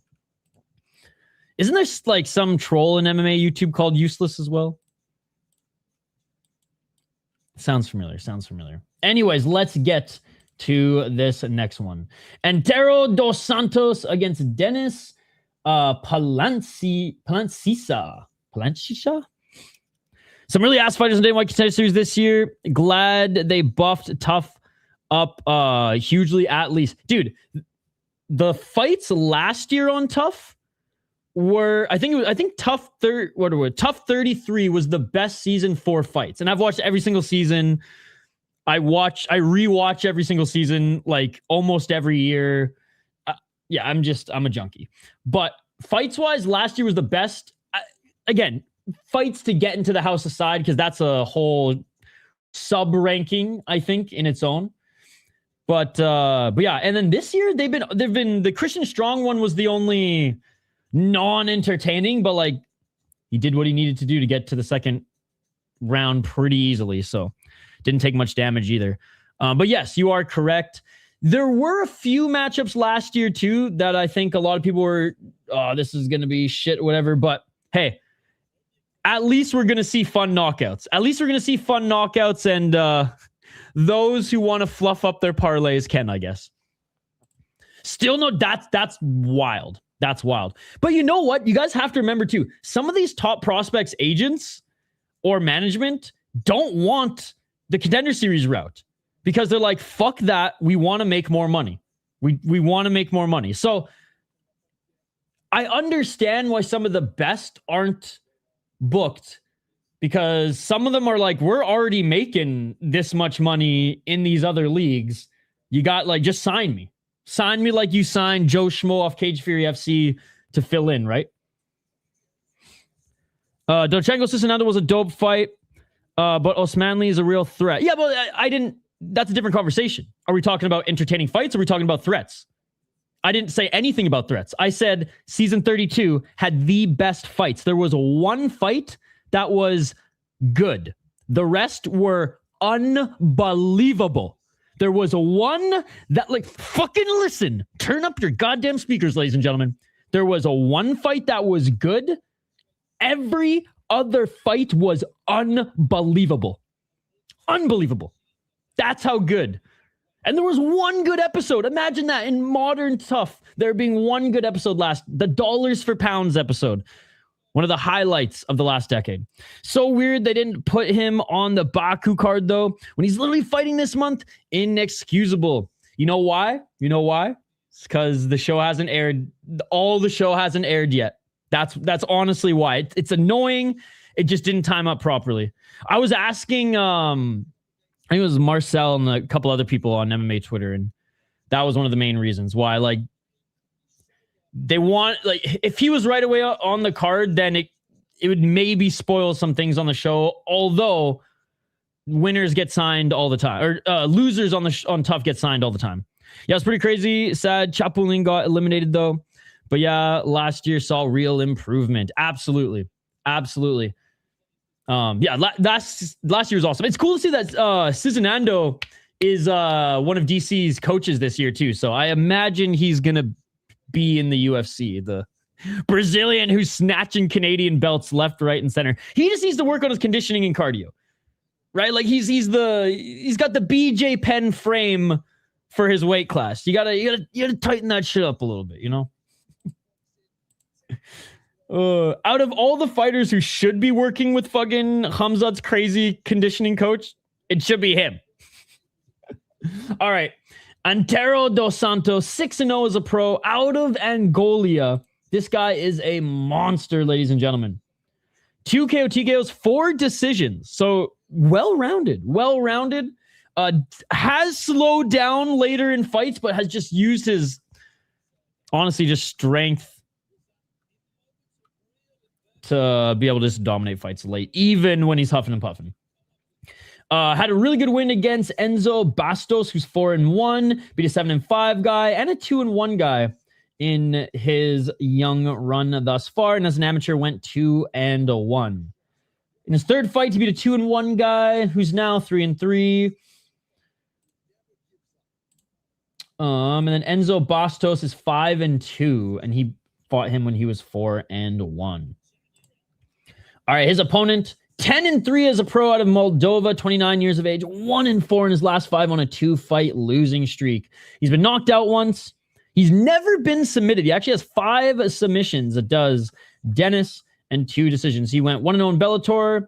He fought in Eagles Fighting Championship. Not to be confused with the one that Khabib was affiliated with, we'll say. He lost Amir Aliev, no shame in that. Lost to Raul Lem, I don't even know how to say his last name, but he was 5-0. Now fucking 9-0 out of Azerbaijan and fighting in Germany, and he's ripping up Octagon right now. So his last 2 losses were to very good opponents. He beat Fakhreddin Zumanzarov, who's really good in confight. Damn, he's got some really good wins on his resume. God damn. God, we might see an upset here. I'm going with the Angolan monster menace prospect. Yeah, Emmanuel too. Yeah, I know.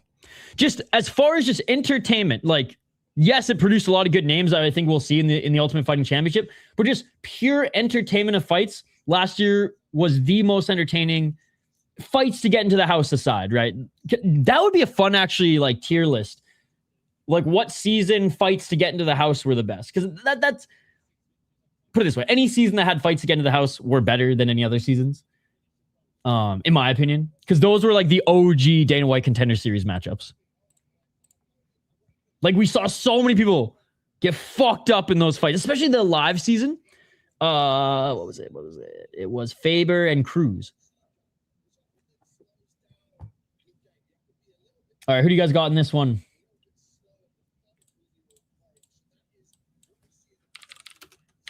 Featured fight, 2 more fights after this. Short but sweet card here today. Then we're back this evening. I'm going to try to jump on for the prelims, but we will 100% be live for the main card of BKFC. 28 years of age for Dos Santos. 29 for Palancica.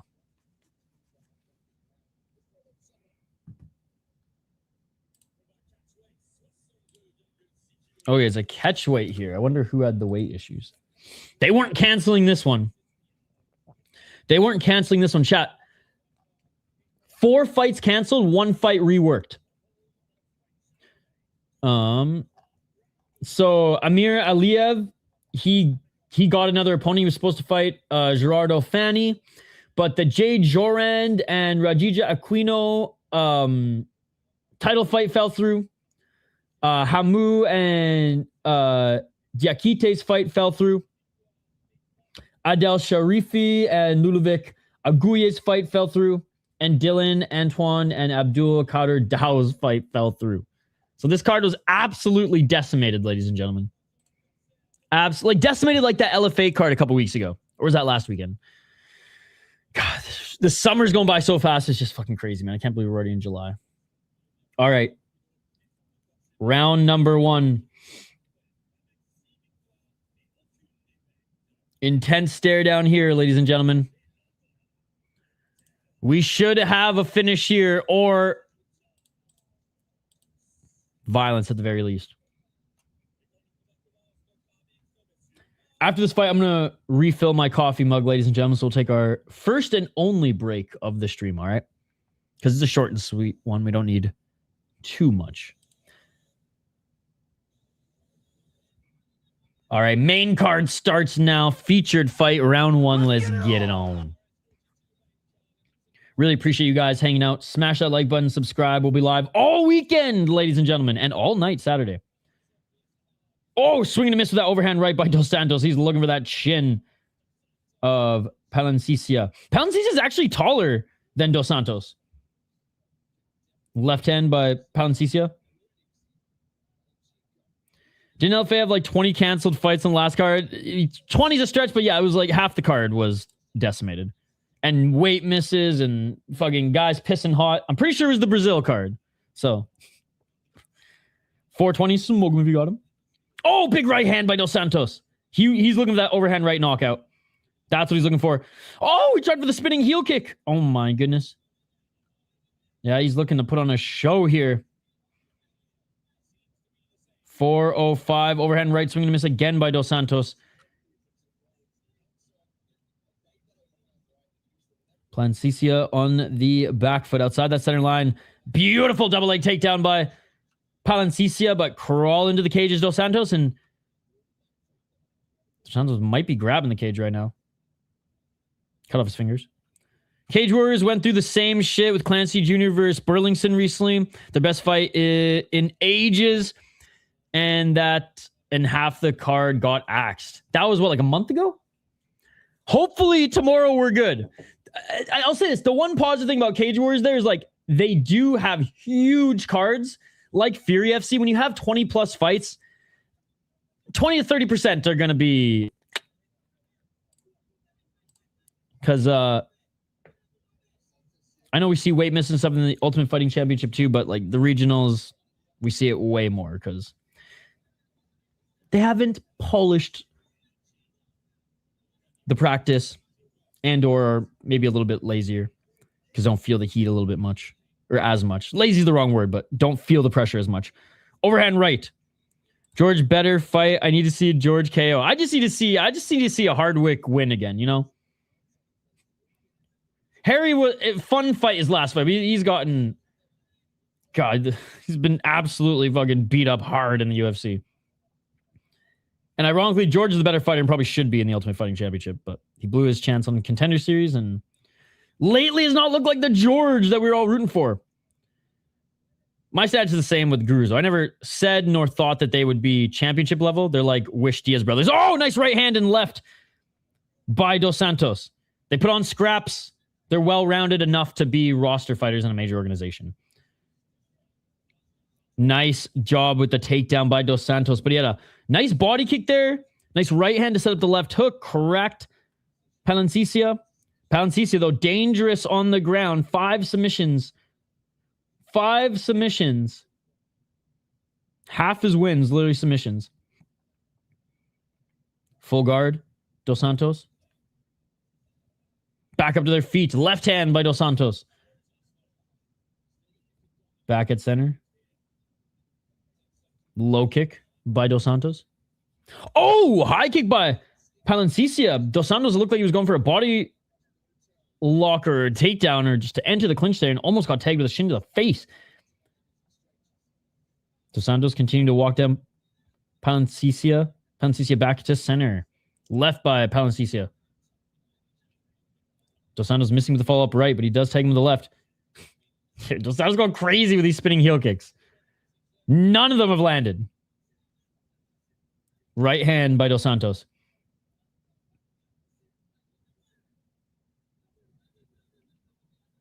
56 seconds. Dos Santos cracked him with the right hand. Palancica doing his best Chelsea Chandler impression. This cage is so big you can actually do laps in it. 45 seconds.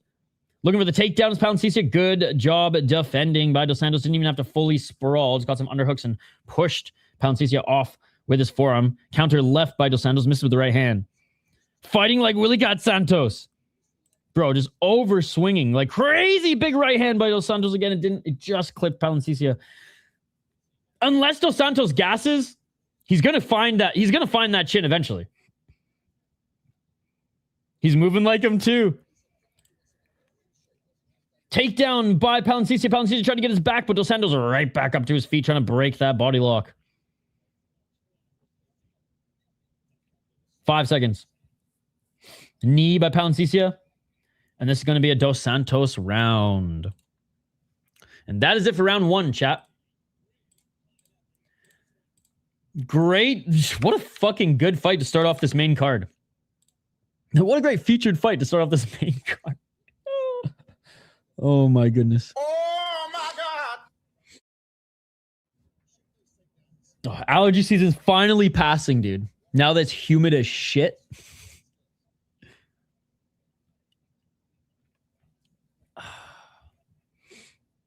Bugs are gone during the day, but as soon as the sun sets, crazy.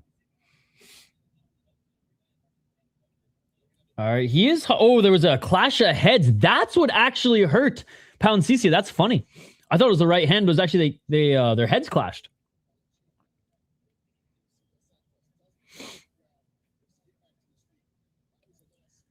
We're either going to see an upset and Palancica is going to crack him on a just random counter, or Dos Santos is going to end up finishing this fight. Okay, one of the heels actually landed. The one when Palancica was running away. 14 significant strikes, 1 takedown. There was like 2 takedowns. All right, round 2. Let's get it all. For the winner of the round, in my opinion, Dos Santos. Dos Santos with the right hand. Right back to stalking him. Left and right by Dos Santos. Already on the back foot. Palancica with the left jab. Oh, big right hand by Dos Santos. Imagine if Chelsea knocked herself out when she headbutted the cage. That would be so funny. Pulling guard here, looking for an up kick as Palancica. I haven't seen that in a while. He literally pulled guard to try to land up kicks. Bro. Literally pulled guard to try to land up kicks. Fucking Gracie, take notes. That's so funny, dude. All right, Mark Guard's like, enough of this shit. Get back up to your feet. That was so funny. That's some wacky shit right there. Let's see if he's going to do it again. Maybe he'll just rolling thunder his way into bottom position. Oh, big right hand by Dos Santos.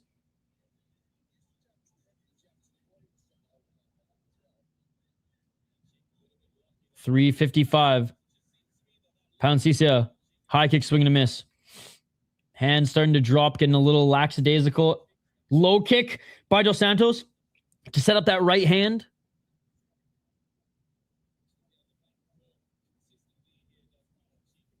Looking for the takedown. Doesn't get it. My office is cool as hell, so I'm in shorts, but I'm like shivering. I might have to put on some wool socks in the fucking break. Oh yeah. Oh yeah. Dude, the humidity was so much. I had my window cracked the other day. My whole room was wet. I was actually scared my fucking computer and shit was going to be fucking soaked. It was disgusting. It was, I think it was 100 degrees and the humidity was through the fucking roof. Does Dos Santos find that chin soon? He just got the takedown. Palancica pulling guard.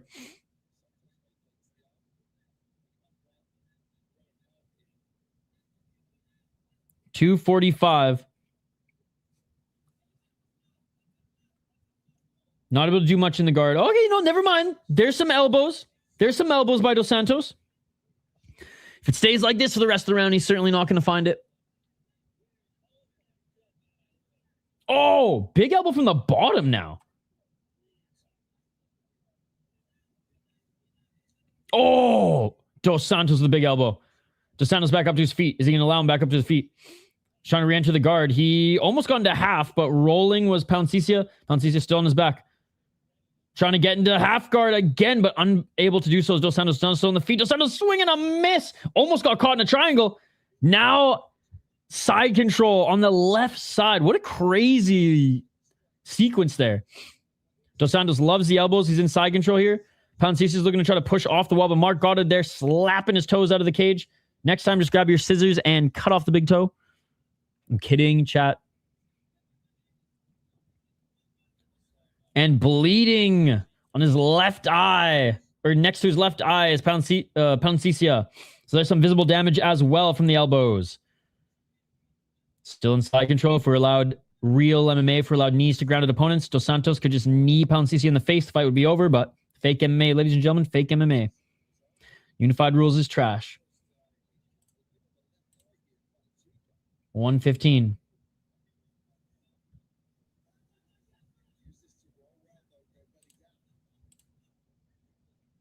Maybe looking to set up an armbar. Nope, just more elbows. Elbows from Dos Santos. Oh my goodness.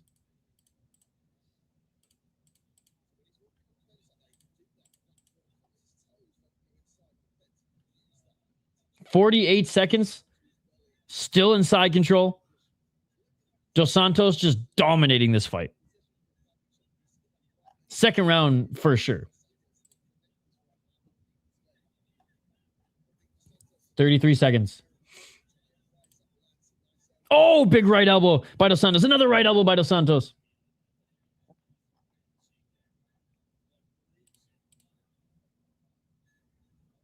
And there's that blood dripping from that left eyebrow.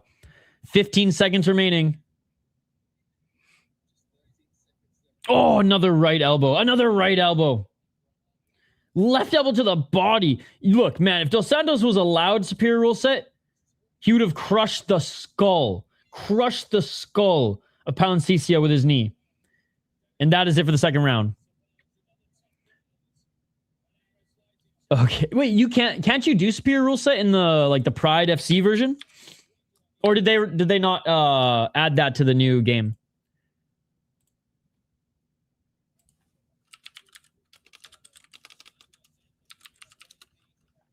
Let's see. All right, Dos Santos is huffing and puffing, but he's up 2 rounds, and the left side of Palancica's face is bruised, battered, and that's a bad cut.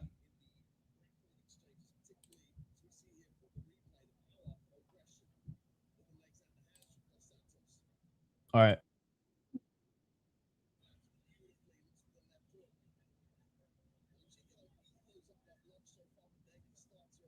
You have Makachev with the USA shorts? I thought it was Dan Henderson. Oh, hey, you were close. It's like the little shuffle. It's almost like those one championship Muay Thai fighters who try to kick them in the face when they're down. I think I killed him. Has there been any eye pokes yet? No. I don't even think there have been any MMA Factory guys yet. Zébo is though, right? Yeah, Zébo will probably poke him in the eye, poke Fialho in the eye. There you go. Let's get it on. Round number 3. I thought it was Hendo at first. 439. Right hand by Palancica. That left eye swelling. Right hand by Dos Santos. Left hand by Dos Santos. Palancica on the back foot, as he's been pretty much his entire fight. Flying knee attempt by Dos Santos. Unable to get it. And they reset back at center. Got you. 418.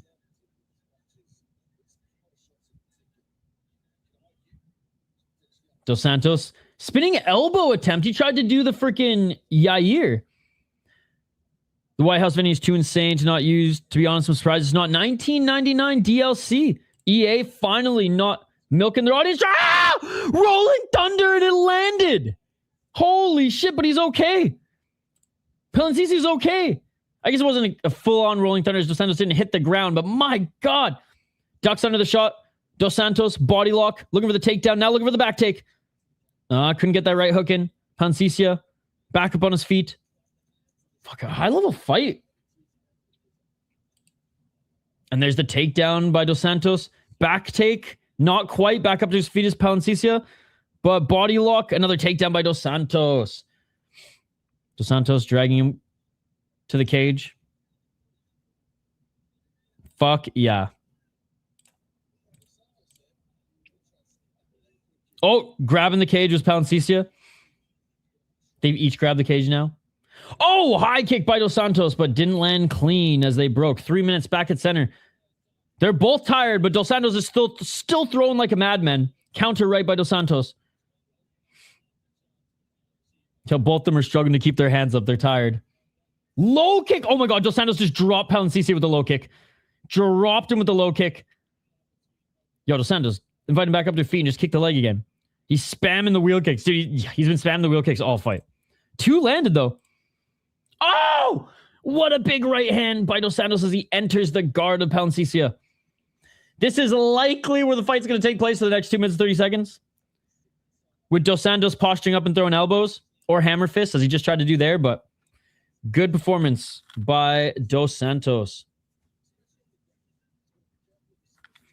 Oh, I'm fucking stoked to get a haircut tomorrow, man. It is too hot to look like a fucking hobo.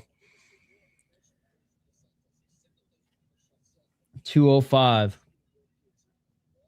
I think I cut it in November, so it's been a while. It's been a while. Shit's crazy. 155. To the point where it doesn't even look good under a hat anymore, and I ain't gonna fucking tie it up all summer, so we're cutting it all off. 130. I don't know yet. I usually just like trim it so I can keep length because I'm just fucking hippie. But I might just go in and be like, yo, give me a good haircut. Like, I got a shit, like my hairline shit, but I still can grow a bunch in mid and back. Like, if there's something you can do it. If not, we'll just buzz that shit. Buzz it, then fucking dye it blonde the next time Oliveira fights. Seems like Dos Santos would get tired with his style, but nah. He slowed down, like I said in the preview, but he keeps that pressure because I think he's just fucking strong as hell.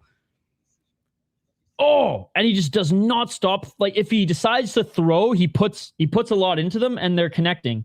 Mark Goddard says, enough's enough, though. They're both back up to their feet. Palancica, oh man, long time to get back up to his feet here. 42 seconds remaining, and Dos Santos right back in his face. Dos Santos with the left. I like how well-rounded he is. Looking for the takedown is Palancica, and he gets it. No way. Palancica gets a takedown, but right back up to his feet is Dos Santos, and Palancica guillotine. 24 seconds. Popping out of it is Dos Santos. Oh, and you can see the look of defeat on Palancica's face as the head of Dos Santos popped out of that guillotine attempt. He just looked to the heavens and went, he knew, or he knows this one's over. 5 seconds remaining in half guard. Antero, Dos Santos. 3, 2, 1. And this fight is over. Second fight in the row that goes the distance. Really good fight. Really high-level fight here for these two solid regional opponents. Denis Palancica is likely going to get his 4th pro loss, while Antero Dos Santos will likely move up to 7-0. So maybe a title fight on his horizon. We're awaiting the official decision. I cannot imagine it goes any other way. Co-main event next, ladies and gentlemen. Second fight on the main card, and we're already at the co-main event. What is this? What is this shit? Come out to Global?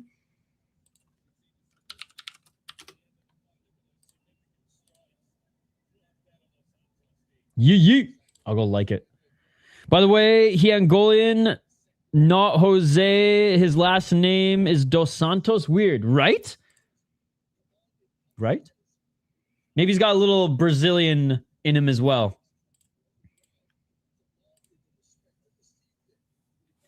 I'm not going to lie. I was going to say his coach kind of looks like a mix of something and Brazilian.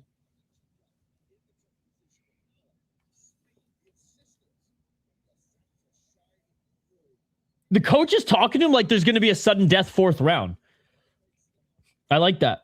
I like that.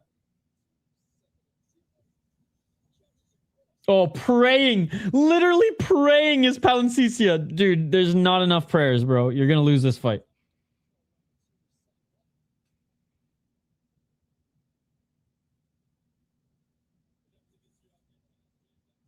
Madame and Monsieur. I think so. We're listening in right now, Prince.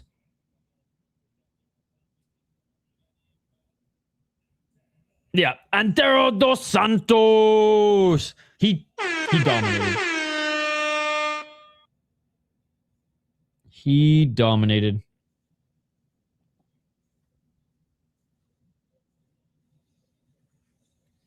And fun fight. Fun fight. All right, like I said, co-main event next. It posted as a video. I'm too fried. Got to redo that. Oh, my goodness. Oh, my God. All right, he's being interviewed right now. Okay, when it's back up, let me know. All right, ladies and gentlemen, we have next coming up here in the co-main, Amir Aliev, he's fucking solid, man. One of the better fighters that Aris has on their roster right now. This one should be a quick finish. Wellyton Silva, he's the replacement fighter. Amir Aliev was supposed to fight Gerardo Fanny, who's 14-6 as a pro. 9 knockout victories, never been knocked out, and has fought in ACB, PFL, Cage Warriors, Strength and Honor, Bearcoot Young Eagles. Yeah, he was supposed to fight a legit guy. No disrespect to Wellyton Silva here, but I don't think Junior Silva is going to get it done. We will dive into the full breakdown in just a moment. I'm going to refill my coffee here and take a quick break, and I encourage you guys to do so as well. Drain the main vein, refill your snack bowl, refill your drink, and on the other side, we will be back for the full breakdown in the co-main and main of Aris FC 42. Yeah, well, it's been KO'd 6 times. He is 0-4-1 in his last 5 fights. It's going to be quick. Yeah. That's what I'm saying. I have to take a break quickly because there's not going to be enough time between the co-main and main because they're going to get to it right away. PFL Morocco? Did they just announce that? All right. We'll get into the breakdown here in a 1 sec, chat. Do not go anywhere. We'll be back in 2 minutes on the other side. Do I have an Aris? Oh, I do. For the co-main and main of Aris 42. Smash that like button, vote in the poll question, and let me know what fights this weekend you're most excited for. There's some boxing, there's some BKFC, there is some MMA, there's that deep card. What fights are you looking forward to the most? Let me know in the chat, and we'll be right back on the other side. I just bought a new whip. Spend a couple thousand just to cruise it. Shawty said she love me, but I swear she'll never prove it. I never tell her, but I put it in the music. Well, that's okay. All I wanna do is make the best of my whole day. Thank the Lord up above, get the cream on the side, make you laugh to know it. That's the stuff that I love, la da da da. We can be friends if you wanna. We could just talk if you wanna. We could hold hands if you wanna. Hey, tell me what you wanna do. We could just laugh if you wanna. Late nights under stars if you wanna. We could just kiss if you wanna. Hey, tell me what you wanna do. It's like the story of my life. Best friends, but we rocking all the same things. Say you need me, but you really trying to change lanes. Well, I don't even care. In my life, I don't battle with no fear. Fighting dragons, always been a real one. Hate you saying showing love, you a real chameleon. Get the facts freaking straight, always on repeat. Like, we could be friends if you wanna. We could just talk if you wanna. We could hold hands if you wanna. Hey, tell me what you wanna do. We could just laugh if you wanna. Late nights under stars if you wanna. We could just kiss if you wanna. Hey, tell me what you wanna do.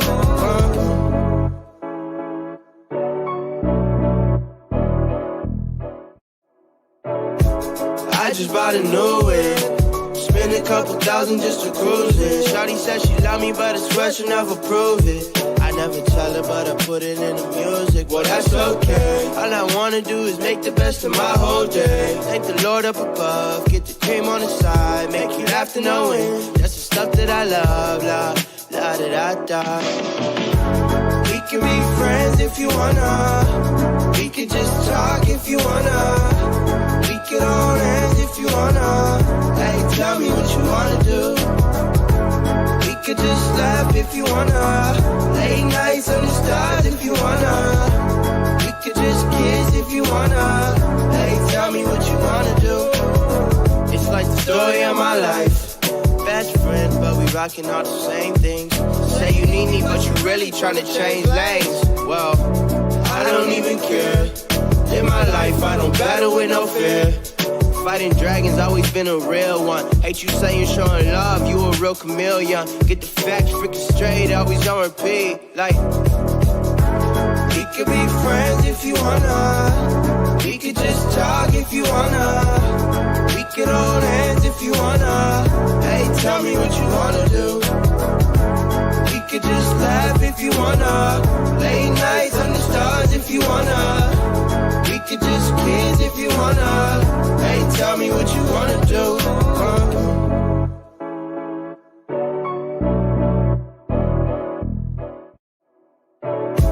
I just bought a new whip. Spend a couple thousand just to cruise it. Shawty said she love me, but I swear she'll never prove it.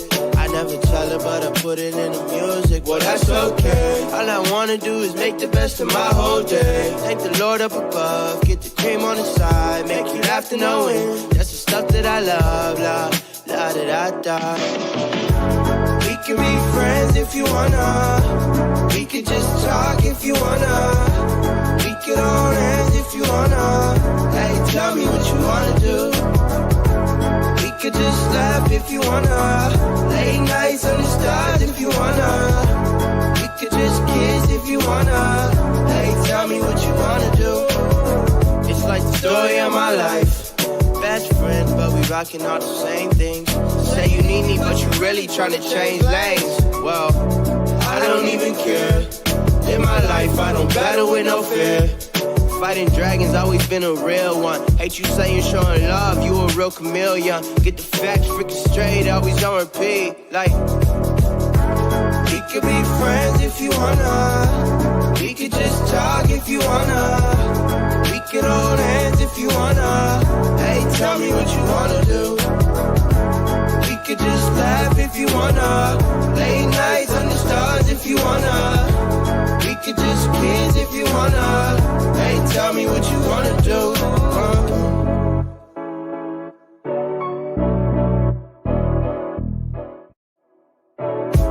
I just bought a new whip. Spend a couple thousand just to cruise it. Shawty said she love me, but I swear she'll never prove it. I never tell her, but I put. And we are back live here on the City Life Project YouTube channel for the co-main and main of Ares 42. Looks like Ares has more buffer time than we even do on this stream, but let's get to the next fight here. We got Amir Aliev. Now, he was supposed to be fighting. I literally just had it up in front of me. He was supposed to be fighting the likes of Gerardo Fanny. Now, Gerardo Fanny was 14-6 out of the Netherlands. Right? Is that right? Out of the Netherlands. Where the fuck was he from? Oh, no. He was from Curacao. But fighting out of the Netherlands. There he is. Yeah, so represents the Netherlands. Striker primarily, 9 knockouts. So anyways, that would have been a fun fight. Unfortunately, it fell through. So to keep Amir Aliev on the card, they the best they could do was Junior Wellyton. Now, he's an Akhmat guy, 11-2 as a pro. 6 KO TKOs, 3 submissions, 2 decisions. 4-1 in ACA and 4-1 in hardcore. He's been knocked out once and he's been submitted once as well. He beat Palancica in his last fight via decision. He beat an 18-11 guy, 1-0. Honestly, he beat a 12-5 guy when he was 6-1 and a 6-0 guy when he was 3-0. Other than that, I mean, he lost to a guy making his debut who's now 1-3 when he was 8-1. He might be a little overhyped. Look, he's good. Don't get me wrong. He's a solid regional, like top regional level guy right now, but this fight certainly isn't going to answer any questions about him addressing some of the holes in his game. This is, let's just say I hope Amir Aliev comes back soon. Soon as it, like, even the next Eris card, if it's in like a month or two. But this might be their last card of the summer. I know Eris does. The last time Eris took the whole summer off, it was for the Olympics, though. So, because I know the Olympics, obviously in France, they were using the kind of like the Eris version of the Apex. Anyways, Wellyton Silva, Junior Silva, 12-9-1 as a pro, like a rock.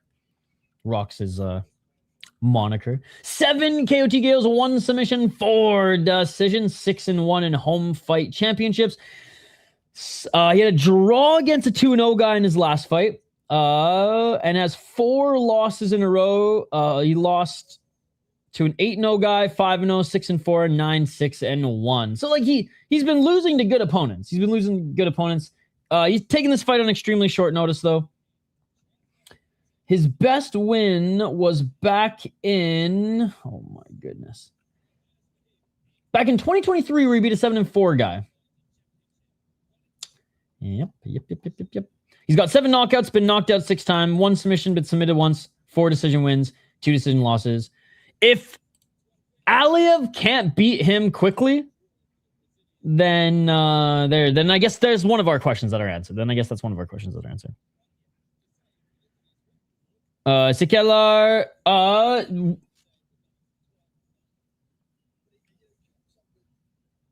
Probably 30 minutes-ish. I think Fialho wins easily. Tony, have you been following his career post the UFC? YouTube is demanding I use that flow state thing. I don't even know what that is. Did that flow state pop up? I don't even know what that is. Flow state. I know YouTube is going through some... oh, the jewels! Thank you so much for the 200 jewels! It doesn't pop up on my streaming platform yet, but I have YouTube tab open on a different tab, and I just saw, thank you so much for the 200 jewels. I have to get a sound bite for when people donate jewels. And I know there's an Anderson .Paak song called Jewels, so I'll just have to like take a little bit from that.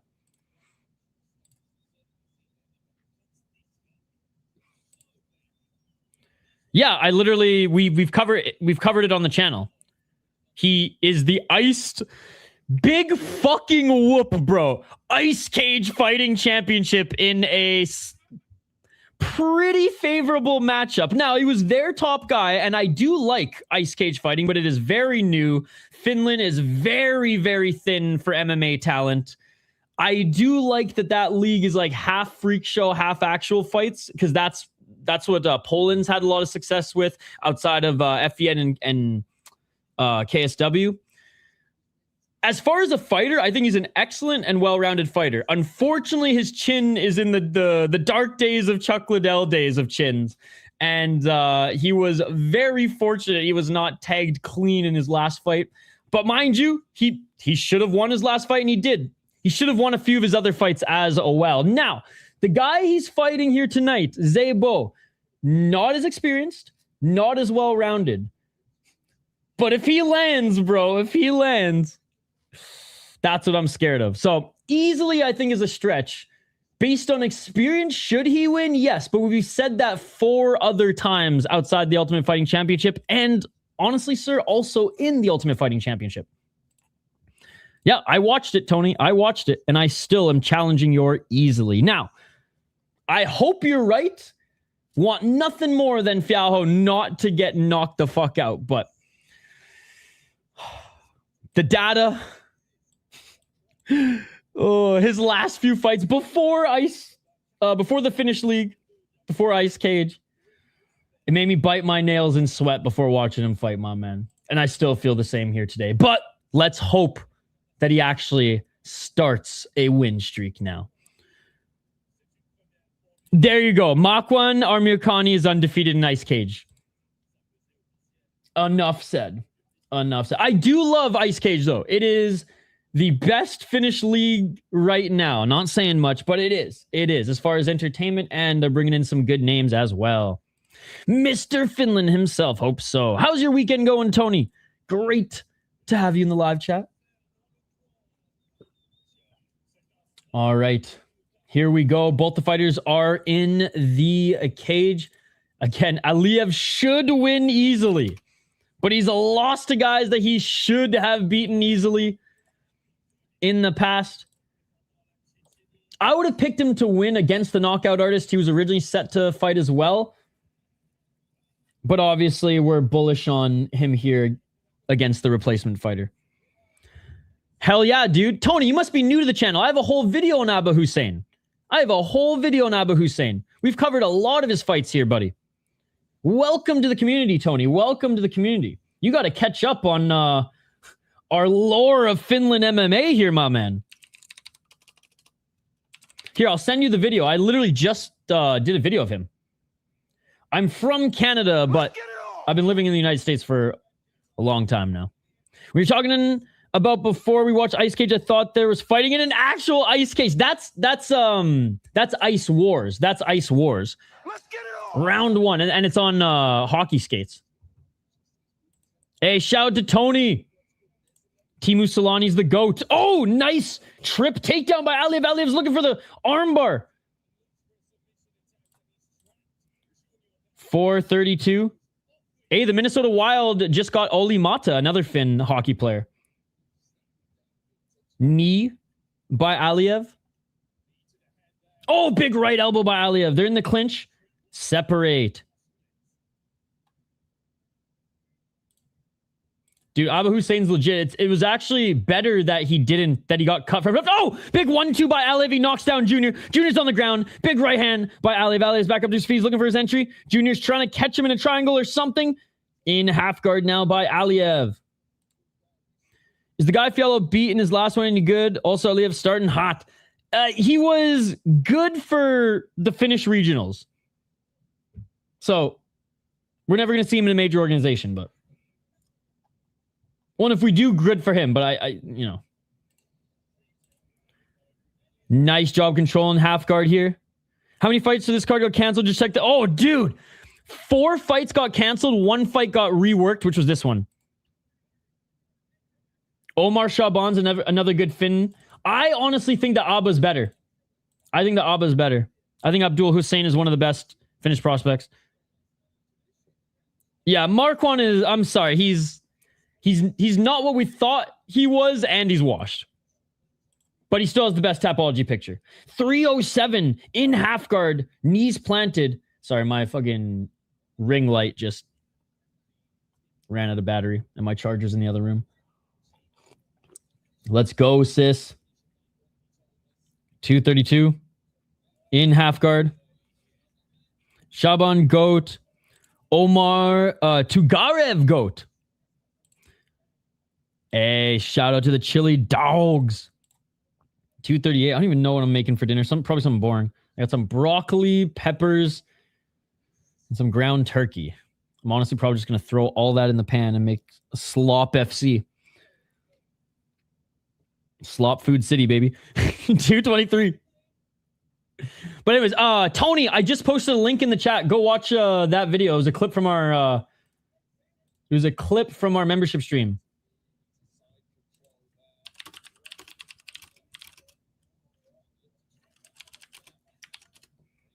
Half guard still for Aliev. Aliev with a left elbow. I'm surprised he hasn't finished this fight yet.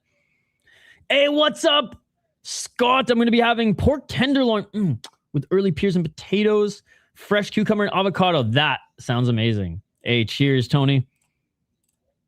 It's not super long either, but...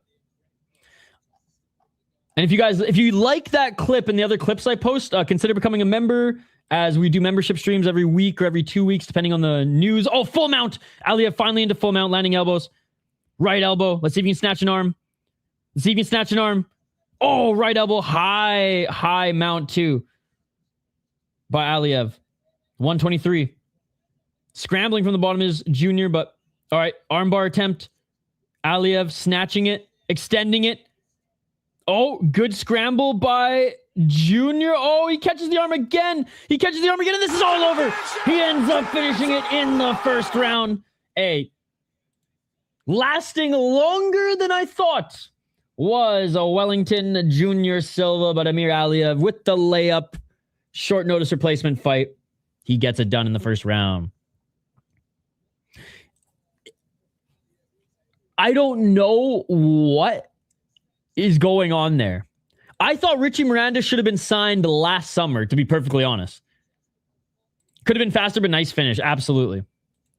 Yeah, it's an absolute disgrace. Like, that's the thing. Like, Si Lu gets signed because he's a Chinese kickboxer, yet one of the best American regional lightweights is not signed by the UFC yet. Like, are you fucking kidding me? I'm not even saying that because Richie's a friend of the channel and, like, we're homies. Like, what more does he have to do? I would have told LFA to fuck off and taken some PFL money in his last fight, but no, he wants to be in the UFC, and I just do not know why the UFC is overlooking him. And he's a pure violence style as well.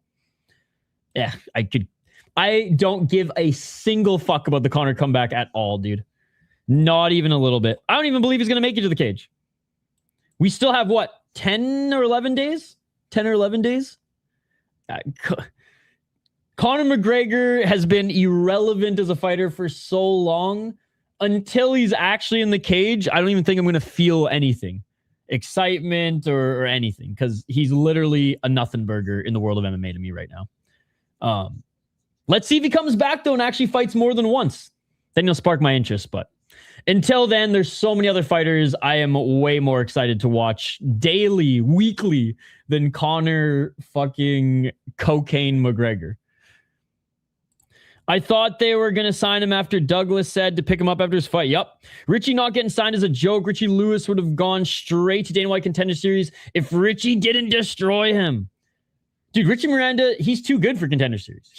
His last LFA title defense was his Contender Series fight. Let's see. Conor is probably going to look like complete shit. The only caveat is maxed at 170. Is he going to be as fast as he is at 170? He is a big guy outside of camp. I'm pretty sure Max gets up to like it's not big for 170 though. That's the thing. Like, I'm pretty sure Max gets up to like 180, 85-ish, maybe even more because he's a tall, lanky guy. But God, it's just going to be interesting. If it was at 155, what? This is literally Korean Zombie trying to fight Max. Like, but at 170, we'll see. Cocaine Conor could be a mythical creature. Zébo is 2-1 in fights ending by KO. TKO and Fialho is 14-7. What a stat. What a stat.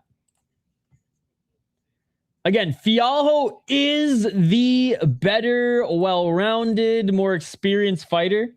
It's just, what have you done for me lately?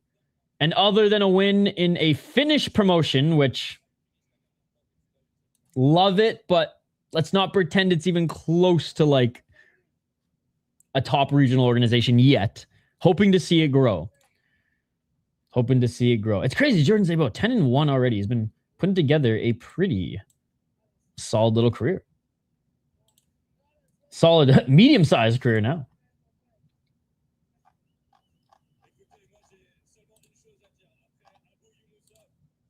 All right. I am bringing it up now.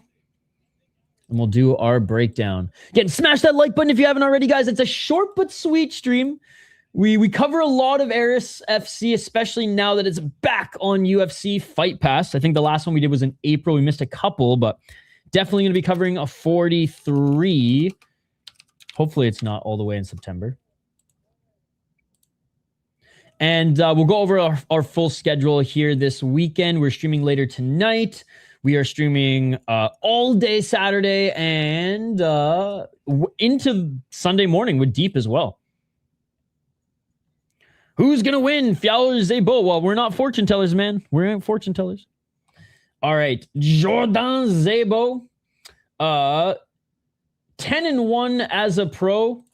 He lost his only fight to Cedric Doumbé and has gone on a hell of a run since. And losing to Cedric Doumbé, even in 9 seconds, there's no shame in that. A little shame in losing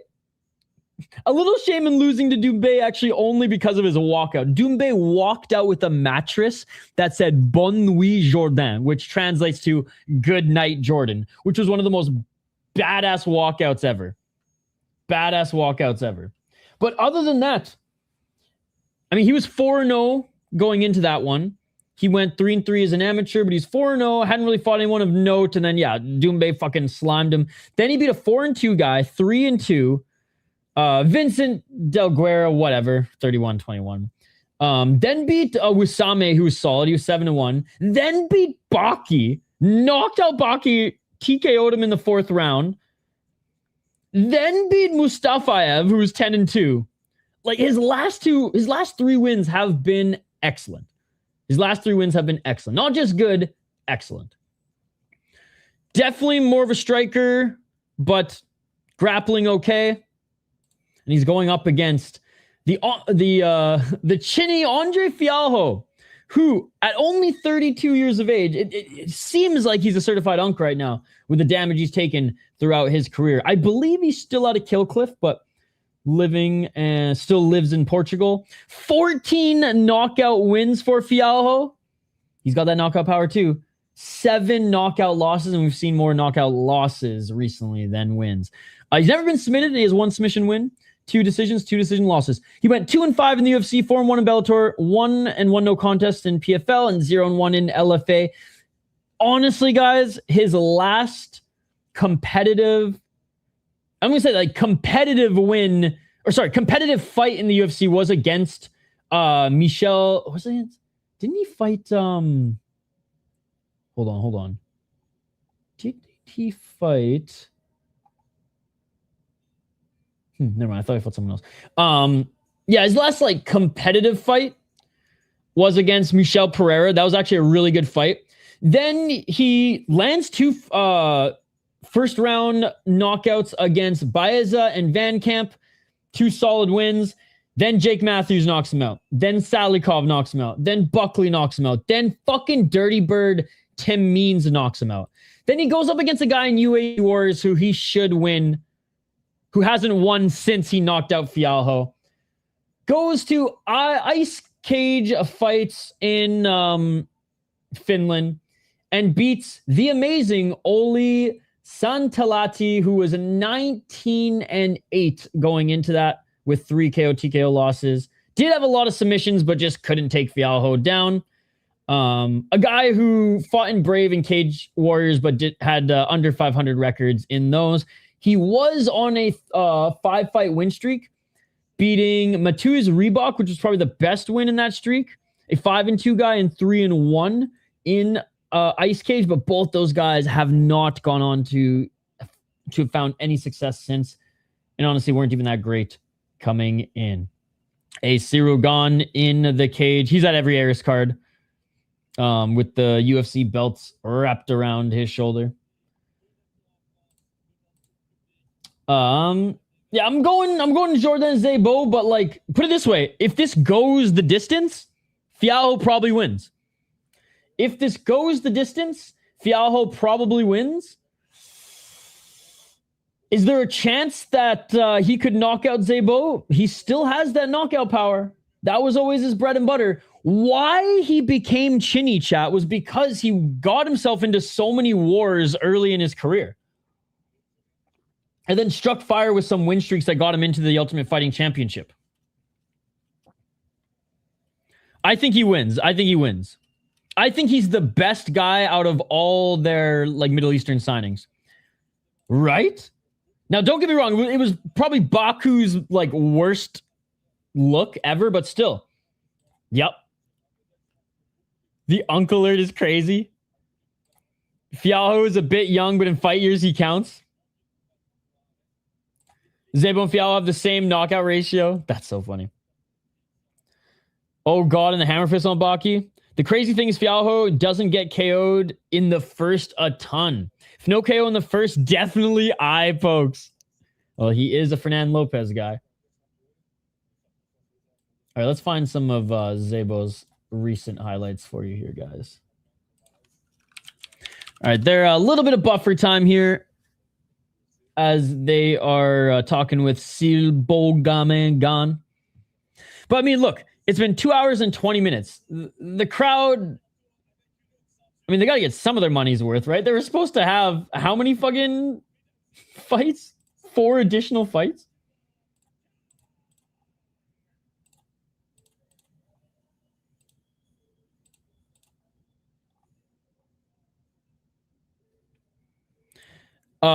They're about to, like, the tail of the tape and then walkouts, so... We are on the main event, yes, but far from starting. They haven't even made their walkouts yet. Gasanov versus Vagayev ACA title fight in the UFC. Yep. Out of all, I think the UFC signing, what, 3 or 4 Middle Eastern guys. I talk about it in that video, by the way, that I posted in the chat a little bit earlier. I do think Abba's the best. Even though he's Finnish, but... Out of the guys tearing up the East.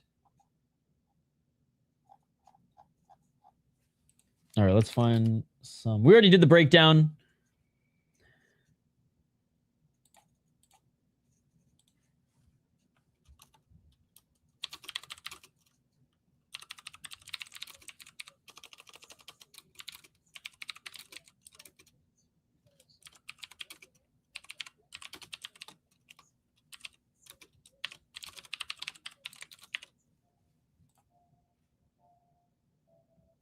Ain't they both on PEDs? Dude, isn't everybody coming over from ACA on PEDs?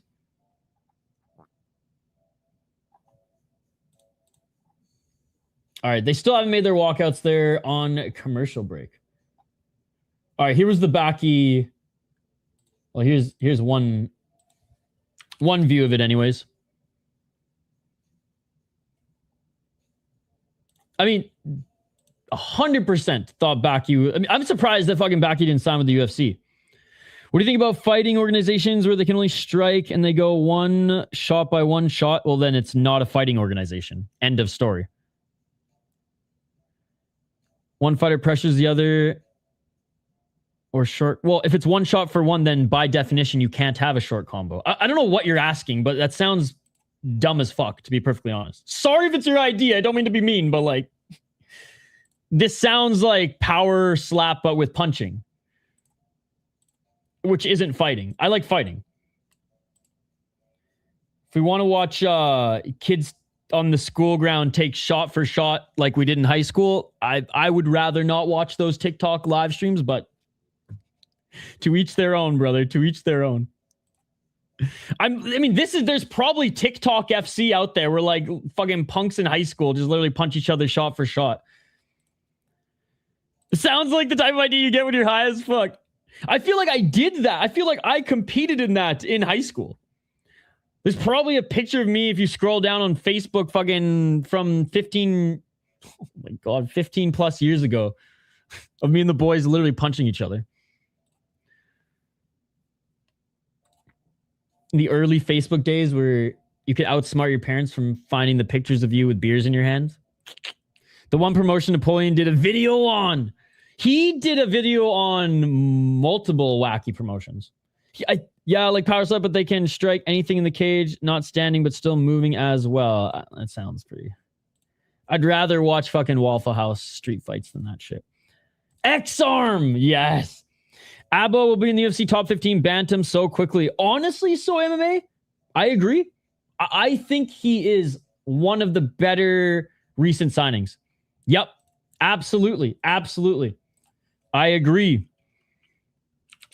I recently did a video on him. We had a segment. So every week or every 2 weeks, depending on the news cycle, I host a membership stream where we react to some of the more darker and crazier stories in the world of mixed martial arts. But sometimes there's just some lighthearted stuff as well. But DC fucking snubbing Abba was probably the best thing for Abba's career. So we made a a little commentary video on that. And then went over his highlights and all. Could care less, to be perfectly honest, dude. Way more excited about the upcoming Ryzen card. Way more excited about the deep card this weekend. I'm Andre Fialho, close friend. You're going to stream the fight. This is YouTube, so you're a smart guy. I cannot show the fight, but we will be doing live commentary, play-by-play, the whole 9 yards. Well done. It's on UFC Fight Pass, man. If you're Andre Fialho's friend, you'll be able to buy UFC Fight Pass. You'll be able to buy UFC Fight Pass. Or it's on CANAL Plus as well. I don't know if that's available in your region, but I'll be giving live play-by-play commentary, reaction, of course, live interaction with all the amazing folks in the live chat. But yeah, it is illegal to show live fights that I do not own on YouTube. And you're a smart guy. You know this. You're a smart guy. You're a smart guy. You're a smart guy. Show us the fight! You are a smart guy. But yeah, most of you should be able to watch it on CANAL Plus. And if you're in North America, obviously, UFC Fight Pass. Abba's story is crazy. He became IMAF European champ with under 2 years of any martial arts training. Dalpek versus Hagiwara fight of the year potential. It's weird that Dalpek is just not fighting MMA guys. I mean, I know Hagiwara is an MMA guy, but let's be honest. He's a glorified fucking K1 crossover, even though he... Like, how do you spend almost half a decade, or even more than half a decade, to mix martial arts and still know how to defend a takedown? But anyways, Dalpek should fucking destroy him. Hagiwara could crack him, but... And Shinosuke the GOAT. And World IMAF in under 3. And, like, the IMAF is no joke, as you guys know. Budo Sendo tonight, there's really barely any MMA this week. Goddamn, I know, dude.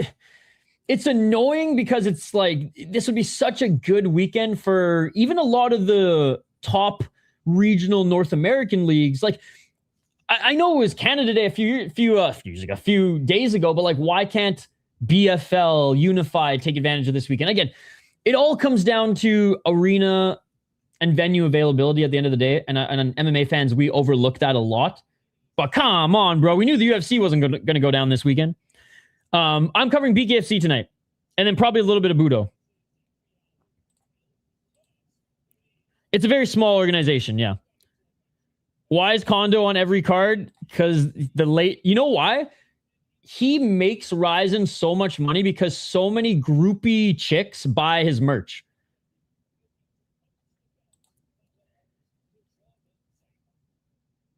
I'm just going to ban you if you ask for stupid shit, man. I'm just going to ban you. It's on UFC Fight Pass and CANAL Plus. Yes, sir. Yes, sir. My schedule's posted. Do you have a VPN? Or do you have UFC Fight Pass? Can't wait to see Sarah Shell taking that belt. So he's Kota, but actually fights. Again, well done. UFC Fight Pass. You should be able to watch it in Portugal.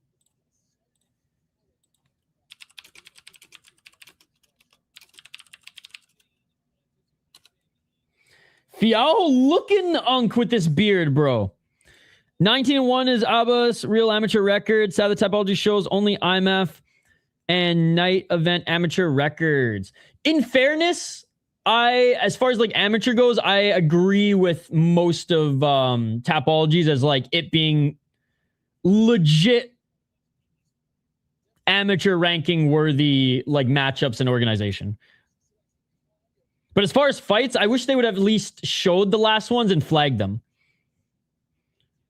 The beard makes him look older. Speaking of BFL, Adam Posner better get a fight soon. I need him back. Dude, the Calgary boy, the Calgary grappler's starting to show some hands.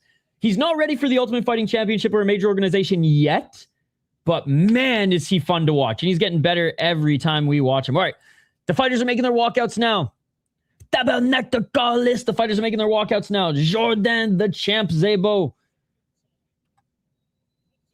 making his walkout. Fialho already fucked up. He didn't walk out with a mattress that said Bonne Nuit Jordan. My money on Fialho. I mean, he's like because he still possesses knockout power, he is a good underdog. And if this goes the distance, I kind of give the edge to him as well. But Zébo might just be too much, too young, and not as weathered. So we're going to destroy Fialho. Do you have the reference if I say Jourdain? I'll say this. Bonne nuit, Jourdain was the best walkout I've ever seen.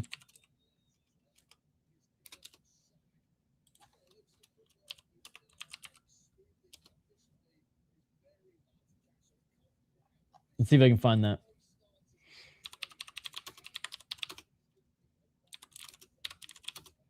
Like, this is one of the best clips in MMA history. One of the best walkouts. Tu es mort. Et je parle français aussi. C'est pas bon, mais je parle. J'ai pas compris et je peux lire plus bien que je peux parler parce que je ne parle pas avec les gars anymore because everyone speaks fucking English in Minnesota. Commentary. He's boxing so beautiful. The glass jaw is a problem, but I think now when he got the win over Ollie, he don't have the same mental stress being in a fight. I don't think mental stress has anything to do with your brain shutting down because it knows it's going to take more damage, Chuck Liddell style. A waffle. All right, check this out, guys. They're being announced right now. Look at this. Look at this. This was Jordan, or this was Cedric Doumbé's walkout against Jordan Zébo.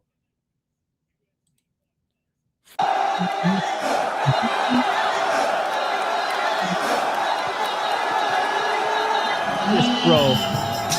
Good night. Good night. Forever one of the best fucking walkouts.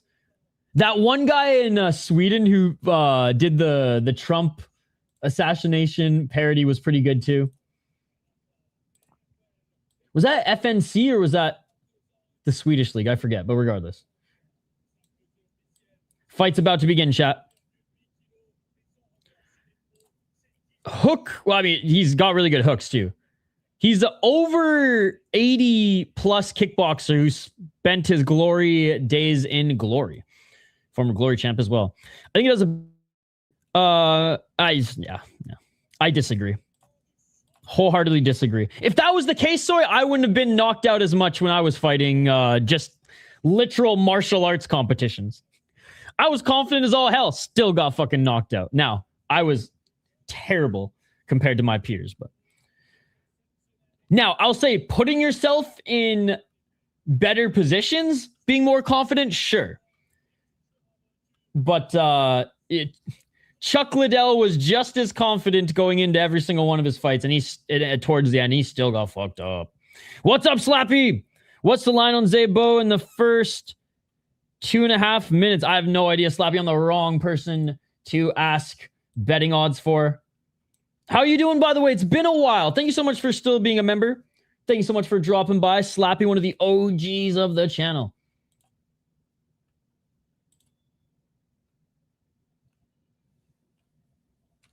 How can you survive getting knocked out psychologically? I don't know. I'm still here. I used to do fighting competitions. It was more martial art versus martial art.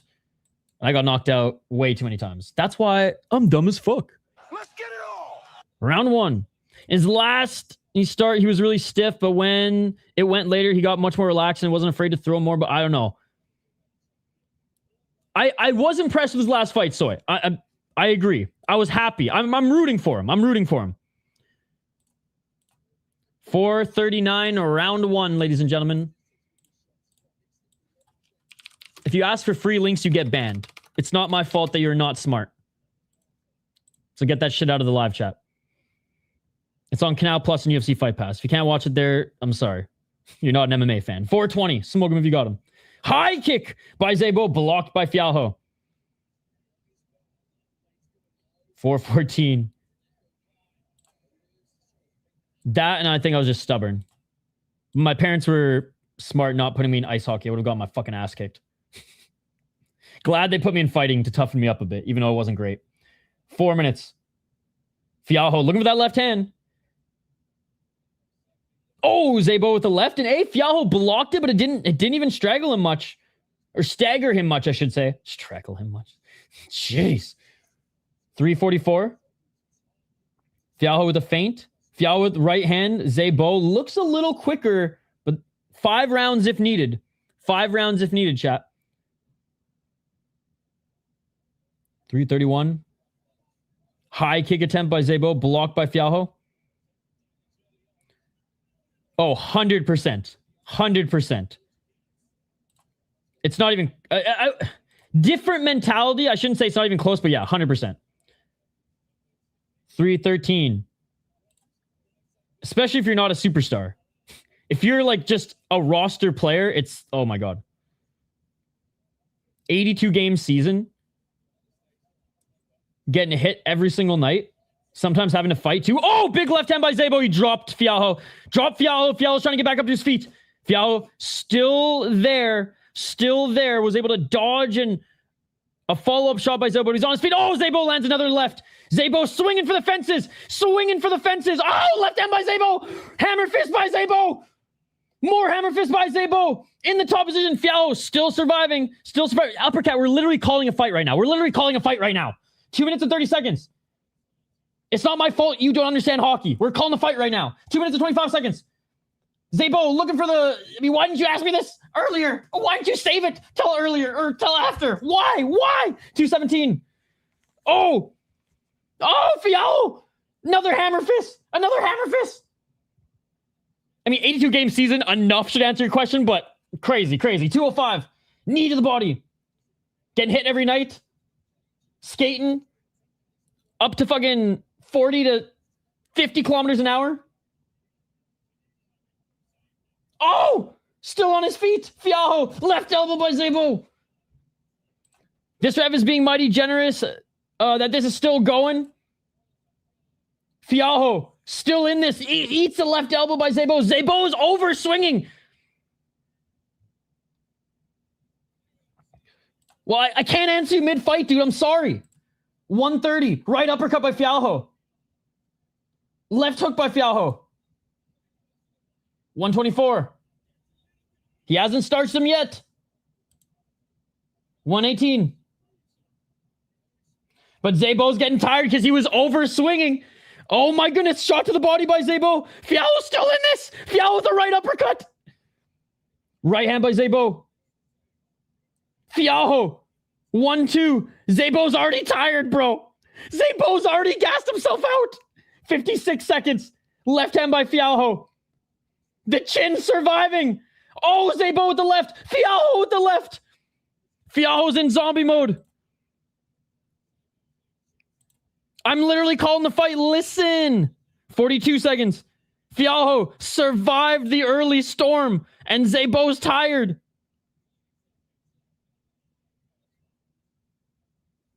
Zébo can't lose this one. High kick by Zébo. Blocked by Fialho. I think Fialho's still seeing the Tweety Birds, but Zébo's dead tired from just over swinging there. And Zébo's dropped his hands. Front kick by Zébo. Gassed out like a cow in summer. 15 seconds. Sorry, I'm getting all fired up here, but this fight's getting me all fired up, ladies and gentlemen. He definitely can lose this one. He's gassed as fuck, but he's still walking down Fialho, who's honestly quite slow in his striking, but he's landing towards the end. Right uppercut and left hook, and that is it for the first round. All right, ladies and gentlemen. Zébo won the round, but holy fuck. Fialho's still in this, and he's starting to land a little bit more. Not quickly. They're not fast hands by any means, but he's starting to land a little bit more because Jordan Zébo, as soon as he started throwing those massive hooks, I was like, oh man, he's overswinging. All right, quick thing on hockey. Hockey, you practice twice a week. You play 3 to 4 games a week against the best, fastest, biggest humans and toughest in the world in the particular sport. And yeah, 82 game schedule's insane, especially because even like third line players will get like 17-ish minutes a night. Not to mention the travel is insane as well. And if you're like a third liner, a defenseman, or a goalie, you're getting beat up every night. People are running into you as a goalie. You're eating shots. Even, it still fucking stings through some of the pads. Defensemen have to block fucking shots without any pads. And the shutdown lines are there to just be physical. And the amount of concussions that aren't even reported by just hits because of the brain getting moved when guys are skating 40 fucking to 50 kilometers an hour and just wailing you in the boards. Yeah, man. Hockey is the toughest fucking most grueling schedule. If hockey was only 60 games, then maybe you could say box lacrosse. Maybe you could say NFL. But 82 games, I'm sorry. Nobody on this planet, maybe Muay Thai fighters, have a grueling schedule like hockey. And don't say basketball with their fucking 82 games. Don't say baseball with their fucking over 100 games, man. Half the players on both teams barely break a sweat. He can, but it'll be really tough for his career. Yes, sir. Yes, sir. When I played in high school, we practiced almost every day and had 2 games a week. Dude, that's crazy. In junior hockey in Canada, they played 72 games and they're under 18 years of age. They yank him out of school and they put him through the freaking ringer. High kick by Zébo, right hand by Fialho. But yeah, I'm just super passionate. I'm not upset or anything, uppercut. You know me. I'm fucked in the head and I get fired up. Ref only had dollars on round 2 to start. You know what, though? I applaud Mark Goddard for this one. Fialho wasn't down and out. If this was UFC Baku, it would have been a finish. High kick by Zébo. So I just love fucking violence. I love controlled violence. Oh, right hand by Fialho. 5 rounds definitely favors Fialho, dude. Yeah, ended up recovering well. Zébo still stalking him down, still the one landing more, but goddamn. Left hand by Zébo, front kick by Zébo. Guys, smash that like button if you haven't already. It's the spirit of war, man. We all get it. That's why we like this. Hey, cheers. And a shout out to our friend Uppercat, who since finding the channel has literally been here like every single week. We got that effect on people. Zébo got too much muscle mass. It was those fucking hooks after he hurt him, man. He was just, I mean, you got to throw them, but I was like, oh my God. He's going to knock himself down throwing those. Oh, nice step in left hand by Fialho. You know what the biggest thing of Fialho that I've noticed, like his biggest declining trait? Obviously, I mean, chin aside, is just his speed. His power's still there. His technique is still there. His footwork's still there. It's just the speed, man. He's just slow coming in with the 1-2s. And he was even in the first round. But there's a nice right hand that gets through. Zébo with the body kick. Zébo mixing in the kicks might actually win him this round. He's outstriking Fialho and he's stalking him down. And he's landing a lot of body kicks, a lot of low kicks. Fialho just changed stances as well. All right, back to that lead left leg. Front kick by Zébo out of range. 2 minutes on the clock in this second round. Guys, smash that like button. Let's try to get to 30. Front kick again by Zébo.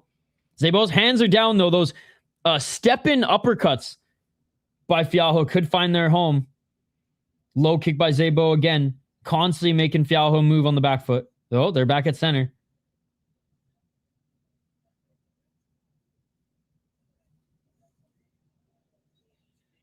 Oh, right uppercut by Fialho. Nice high guard by Zébo. Fialho with the right hand. Zébo gets him in the clinch. Shots to the body by Fialho. Finally about to sit down. Just check the views. Already at 533. Let's go! It's going to hit 1,000, dude. It's going to hit 1,000. Zébo definitely not looking as confident. Good. I mean, he's still doing well. But yeah, he's like, shit. Wasn't able to knock him out in the first round. Front kick by Zébo. Like, him mixing in these leg kicks is showing some good... Or just mixing in the kicks at all of them, all around. The fight's literally still going. You can't give it 1-1. Like the round still, we still got minute 10 in the round. 55 seconds. Oh, left hand by Zébo. Nice 1-2 by Fialho. Fialho's ending this round stronger. I think that's what's probably going to take it. 40 seconds left. Zébo with the low kick. Zébo definitely outstruck him. I wish I had the numbers up in front of me. Hopefully they show him. But it was because of the kicks. So, oh, nice 2 shots to the body by Fialho. Zébo blocked that left hand by Fialho. High kick by Zébo. Clinching. For being the more visibly tired one of the two, Zébo, fuck, he had a good round pressuring. Fialho's not hitting him with a lot of these shots, so he missed with those two. Another body kick by Zébo. I got to give the second round to Zébo. Fialho, when he landed, they were good shots, but he missed too much. Zébo did a great job mixing in the kicks to the body and low, and Zébo blocked more shots than you guys think, especially with that high guard. Would I hate it if Fialho won the second round? No, but I got Zébo winning 2 so far. 5 rounds. But he's declining. But yeah, I mean, Fialho looks really fucking tired in his corner too. I don't think momentum is swinging the other way though, Slappy. I'll have to disagree on that. Like, yes, he slowed down and he didn't almost finish Fialho like he did in the first round, but he walked him down, kept him on the back foot the whole time, took some body shots in the clinch, but for the most part, blocked the big shots. Fialho wasn't able to get anything on the step in down center, especially with that right uppercut. And Zébo landed, he just landed more. 5 rounds, yep.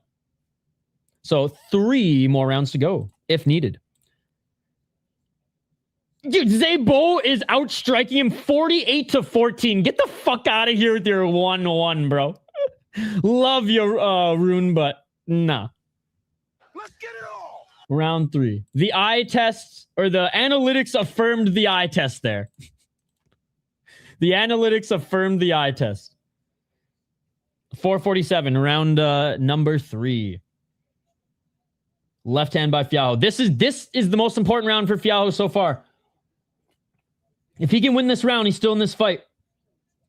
If he can't win this round, doesn't matter if Zébo gasses 2 and 3. It's not enough runway. Fialho the GOAT. Down 2 rounds, but he's the GOAT in Tony's eyes. 420, smoke him if you got him. I don't think Zébo is a GOAT either. I don't think either of these guys are the GOAT. 420. I don't think either of these guys are even the 2 best guys in Aris, personally. 414. But this is a good fight. And it's been fun so far, especially that first round. Zébo with the high kick again. Nice block by Fialho. 4 minutes and 6 seconds. Low kick by Zébo. Oh, it's already been announced? I see, that's how you know a fighter's in their unk stage in their career. When they're signing fights. When they're signing 2 fights at once. Shout out to Conor McGregor. Analytic Fialho was up 3-0. Like, Cavs beat the Knicks. I mean, Baki. Fucking Imavov's brother. 337. Yeah, he's been way too passive. He's just getting hunted. 322, and Fialho saying got hit in the balls. But he's good. 319. Slappy, how's your summer been, though? It's great to see you. Low kick by Zébo. Did we ever see that after Cavs lost and we're down 3-0, the coach has an interview, analytics, we're up 2-0? I have seen that. I used that clip on my radio show back in the day. Umalatov is the guy in the PFL. Oh, I think so. Where did Umalatov sign? Yes, he did sign in the PFL. The Prince. 241. Yeah. Not bad, man. Was at PGA Travelers event the other day. Nice. Fuck yeah. Little golf, sun, and beer. Doesn't hurt. 229. I was supposed to go up to my friend's cabin this weekend for, Canada Day and 4th of July festivities, but I just... Too many fights to watch. I have some rushes on some work projects, and I was supposed to go hiking Sunday with a friend, but she's not feeling too good, so hopefully she feels better and we can still make that happen. But I might just stream all day Sunday as well. Low kicks by Zébo. It's the hair, trust me. Without the hair, I look more like Giga Chikadze. I look like a fucking hobolo right now. The hair's way too long. Oh, nice right uppercut by Fialho. That's the shot he needs to keep spamming. Right hand by Fialho. Round is still up for grabs. I mean, Zébo is landing more, but again, it's more kicks. A really good sequence from Fialho could get him back the round. Fialho with the right hand. Zébo with another low kick. The thing is Fialho's not landing enough, and Zébo is just piling up the strikes. But there's another right uppercut. That right uppercut of Fialho's money. Here we go, Fialho. 1 minute and 30 seconds. Nice counters by Fialho. Oh, let's go, Fialho. Starting to get into a rhythm. Fialho with the right hand. This is it. Fialho winning the round. Fialho winning the round. That was a great sequence to push him ahead. I love how he want to get back out to the Tetons in Wyoming. Nothing like it. Dude, I have a friend who literally lives up in the mountains, and every summer and spring, he's just fucking trail running. Oh, I cannot wait to go visit him as well. And there's only a window throughout the year when I can go visit him because, like, there's no flights anywhere near him, and you certainly can't drive up there. So it's pretty wild. I was just in Sedona, Grand Canyon, and the Sonoran Desert in February. It was fucking awesome, Slappy. I think I did about 15 miles in the Grand Canyon. We did 35 miles in Sedona. Left hand by Fialho. Oh, nice low kick by Zébo. He actually dropped Fialho with the low kick. Left elbow. Oh, double left elbow by Zébo. Nice clinch work by Zébo there. Kept his right arm extended and just walked in twice with the elbows. Left to the body by Zébo. God, that's a tough round to score. I'm going to give the slight edge to Fialho. He by no means dominated the round. No one dominated that round. It was tit for tat, back and forth. Uppercats, punch for punch league. It's just, how are the judges going to score / weigh those moments? Is it the accumulation of kicks and, dropping Fialho with one of the last ones to prove the cumulative damage? Or is it going to be Fialho just landed the better strikes? I did CANAL back in Arizona years ago. Was just back in Phoenix for Business Con recently too. Love Arizona. I'll put it this way. Phoenix, kind of whatever. It's just another big American city. But like Arizona itself, fucking sick state. Like, and I love like backpacking. I love going up in the mountains. I love like the Sonoran Desert near Tubac and Nogales was unbelievable. Around Tucson was super cool. And then, obviously up north in Sedona and like Grand Canyon area near Utah is fucking gorgeous as well. But yeah, I spent almost a month in Arizona. I was like, Phoenix kind of is whatever, but everything else was awesome. I think it's 3-0 Zébo right now, not gonna lie, but good Lord, man, how's Fialho going into the championship rounds?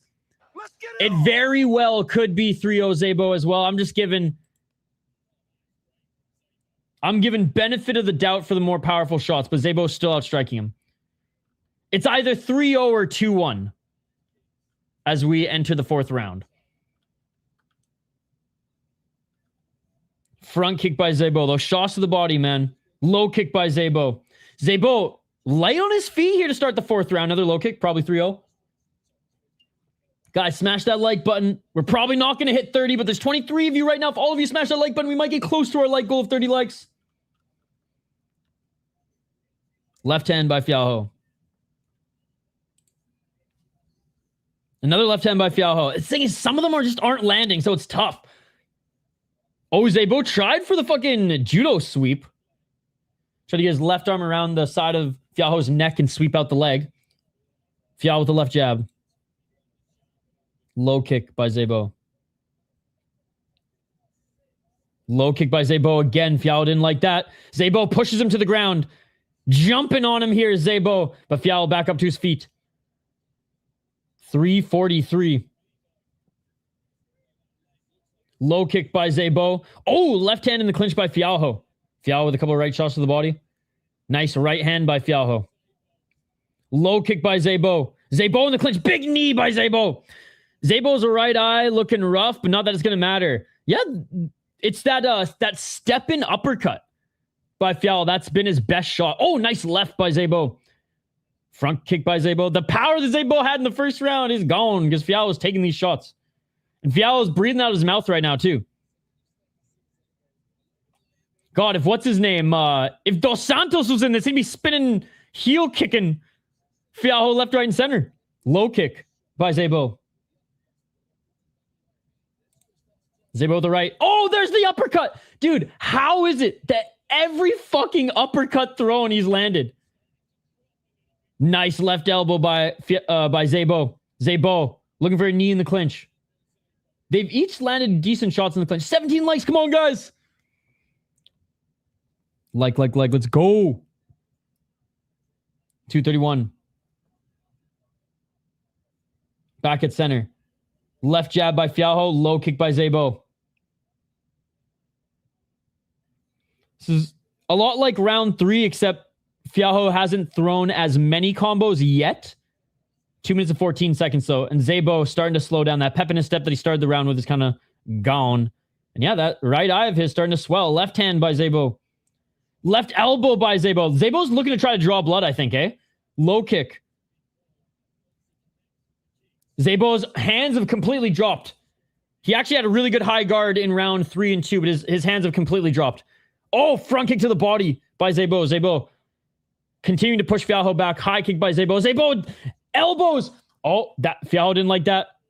Little wobbly, but Zébo just unable to be relentless here, having to manage his gas tank. Front kick by Zébo.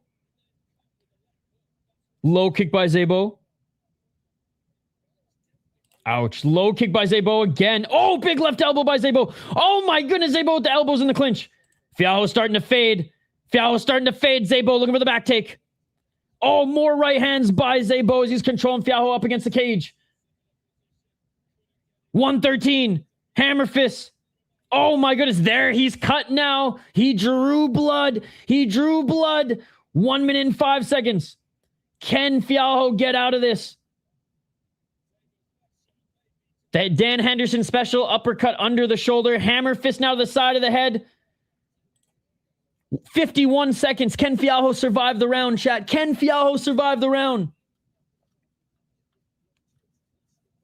43 seconds. Does Zébo... This is honestly Zébo. It's either he... Oh, he's looking for the rear naked choke now. I was going to say he either dig deeps and uses all of his energy to try to finish him here. Or does he land these short shots, secure the round, and know that he has... Oh, he's looking for the back take and know that he has it. Both hooks are in. Look for the rear naked choke. 23 seconds. We can't see it from the other angle. We can only see his back. There's a camera there. Come on, Eris, show us. All right, there it is. Not under the chin. Oh, it is. It is all over. It is all over. Not via knockout. Not via TKO, but Jordan Zébo almost finishes it. Almost finishes Andre Fialho in the first round. Fialho comes back a little bit to keep this a fight. Jordan Zébo, gassed after the first round, continued to win rounds. And in the final minute of the fourth round, finds the rear naked choke. Zébo, guys, say what you want about Zébo. He's a smart fighter. He's a smart fighter. Everything I took away from that fight was fight IQ. Low kicks, body work, elbows in the clinch, try to sweep, ground and pound. Fialho he's going to be defending his ice cage belt soon. Apparently he's already got another fight booked. It is over. It is over. Zébo wins. Zébo wins. Fourth round. Rear naked choke. UFC Fight Pass. Zébo won rear naked choke at the end of the fourth round. GG. It was a good fight. Fialho, after surviving the first round, made it competitive, man. Made it competitive. Good display of respect between the teams. Eris was a god, the symbol. I looked like a pair if headphones. Huh? Quoi? Qu'est-ce que tu parlais about? C'est quoi tu parles? All right, guys. We're going to wrap this up here. I'm going to attempt to get some more work done before BKFC, as this is still a Friday. But first stream of the weekend, it is done. Zébo wins rear naked choke in the fourth round. All right, ladies and gentlemen, this is what we got coming up on the channel. We just wrapped up airs tonight. We got BKFC. Then tomorrow morning, we have this random weird boxing, but it has a lot of big names on it. And then we got Cage Warriors and then Deep. I have some plans on Sunday, but if they fall through, we'll do a full day of LFL. He is. You know what, though? Props to him. He did everything right in intelligently defending himself and getting back up to his feet and scrambling. And good on Mark Goddard for letting that fight go. So yeah, today, guys, we have BKFC later. Tomorrow morning, 8 a.m. Eastern, followed by Cage Warriors. And then Sunday night, we got some Deep. Dude, thank you. Merci beaucoup. Thank you. Like and subscribe. We cover 30 plus hours of combat sports every single week. We did a Ultimate Fighter watch party earlier this week. Last week we did PFL, UFC 1 championship. We cover everything. Just scroll through the live and you'll see everywhere on the planet. Everywhere on the planet. We also do weekly membership streams as well. And we post a lot of highlight videos, whether it's from the Ultimate Fighter, whether it's prospects making their debuts on the UFC, and we post crazy stories in the world of mixed martial arts. What's going on with BJ Penn these days? Abba Hussein, why he got snubbed by DC. A Canadian MMA fighter got killed by a black bear. Fuck Logan Storley, that piece of shit. And how a bouncer actually dragged him to the police after he sexually assaulted a woman. Like, just all the crazy stories in mixed martial arts and every single highlight from every single participant on Road to UFC. 30 plus hours of combat sports content every single week. Zébo won. Great work by Zébo. Guys, just imagine if Gon had fought tonight. I'm imagining it. It does nothing for me. Gon just fought. He'll fight hopefully again soon. Hey, merci à tous. Thank you so much, everybody. You all are amazing. I appreciate you all. Smash that like button and subscribe, and we'll see you later tonight for a little BKFC. Peace. I'm out of here.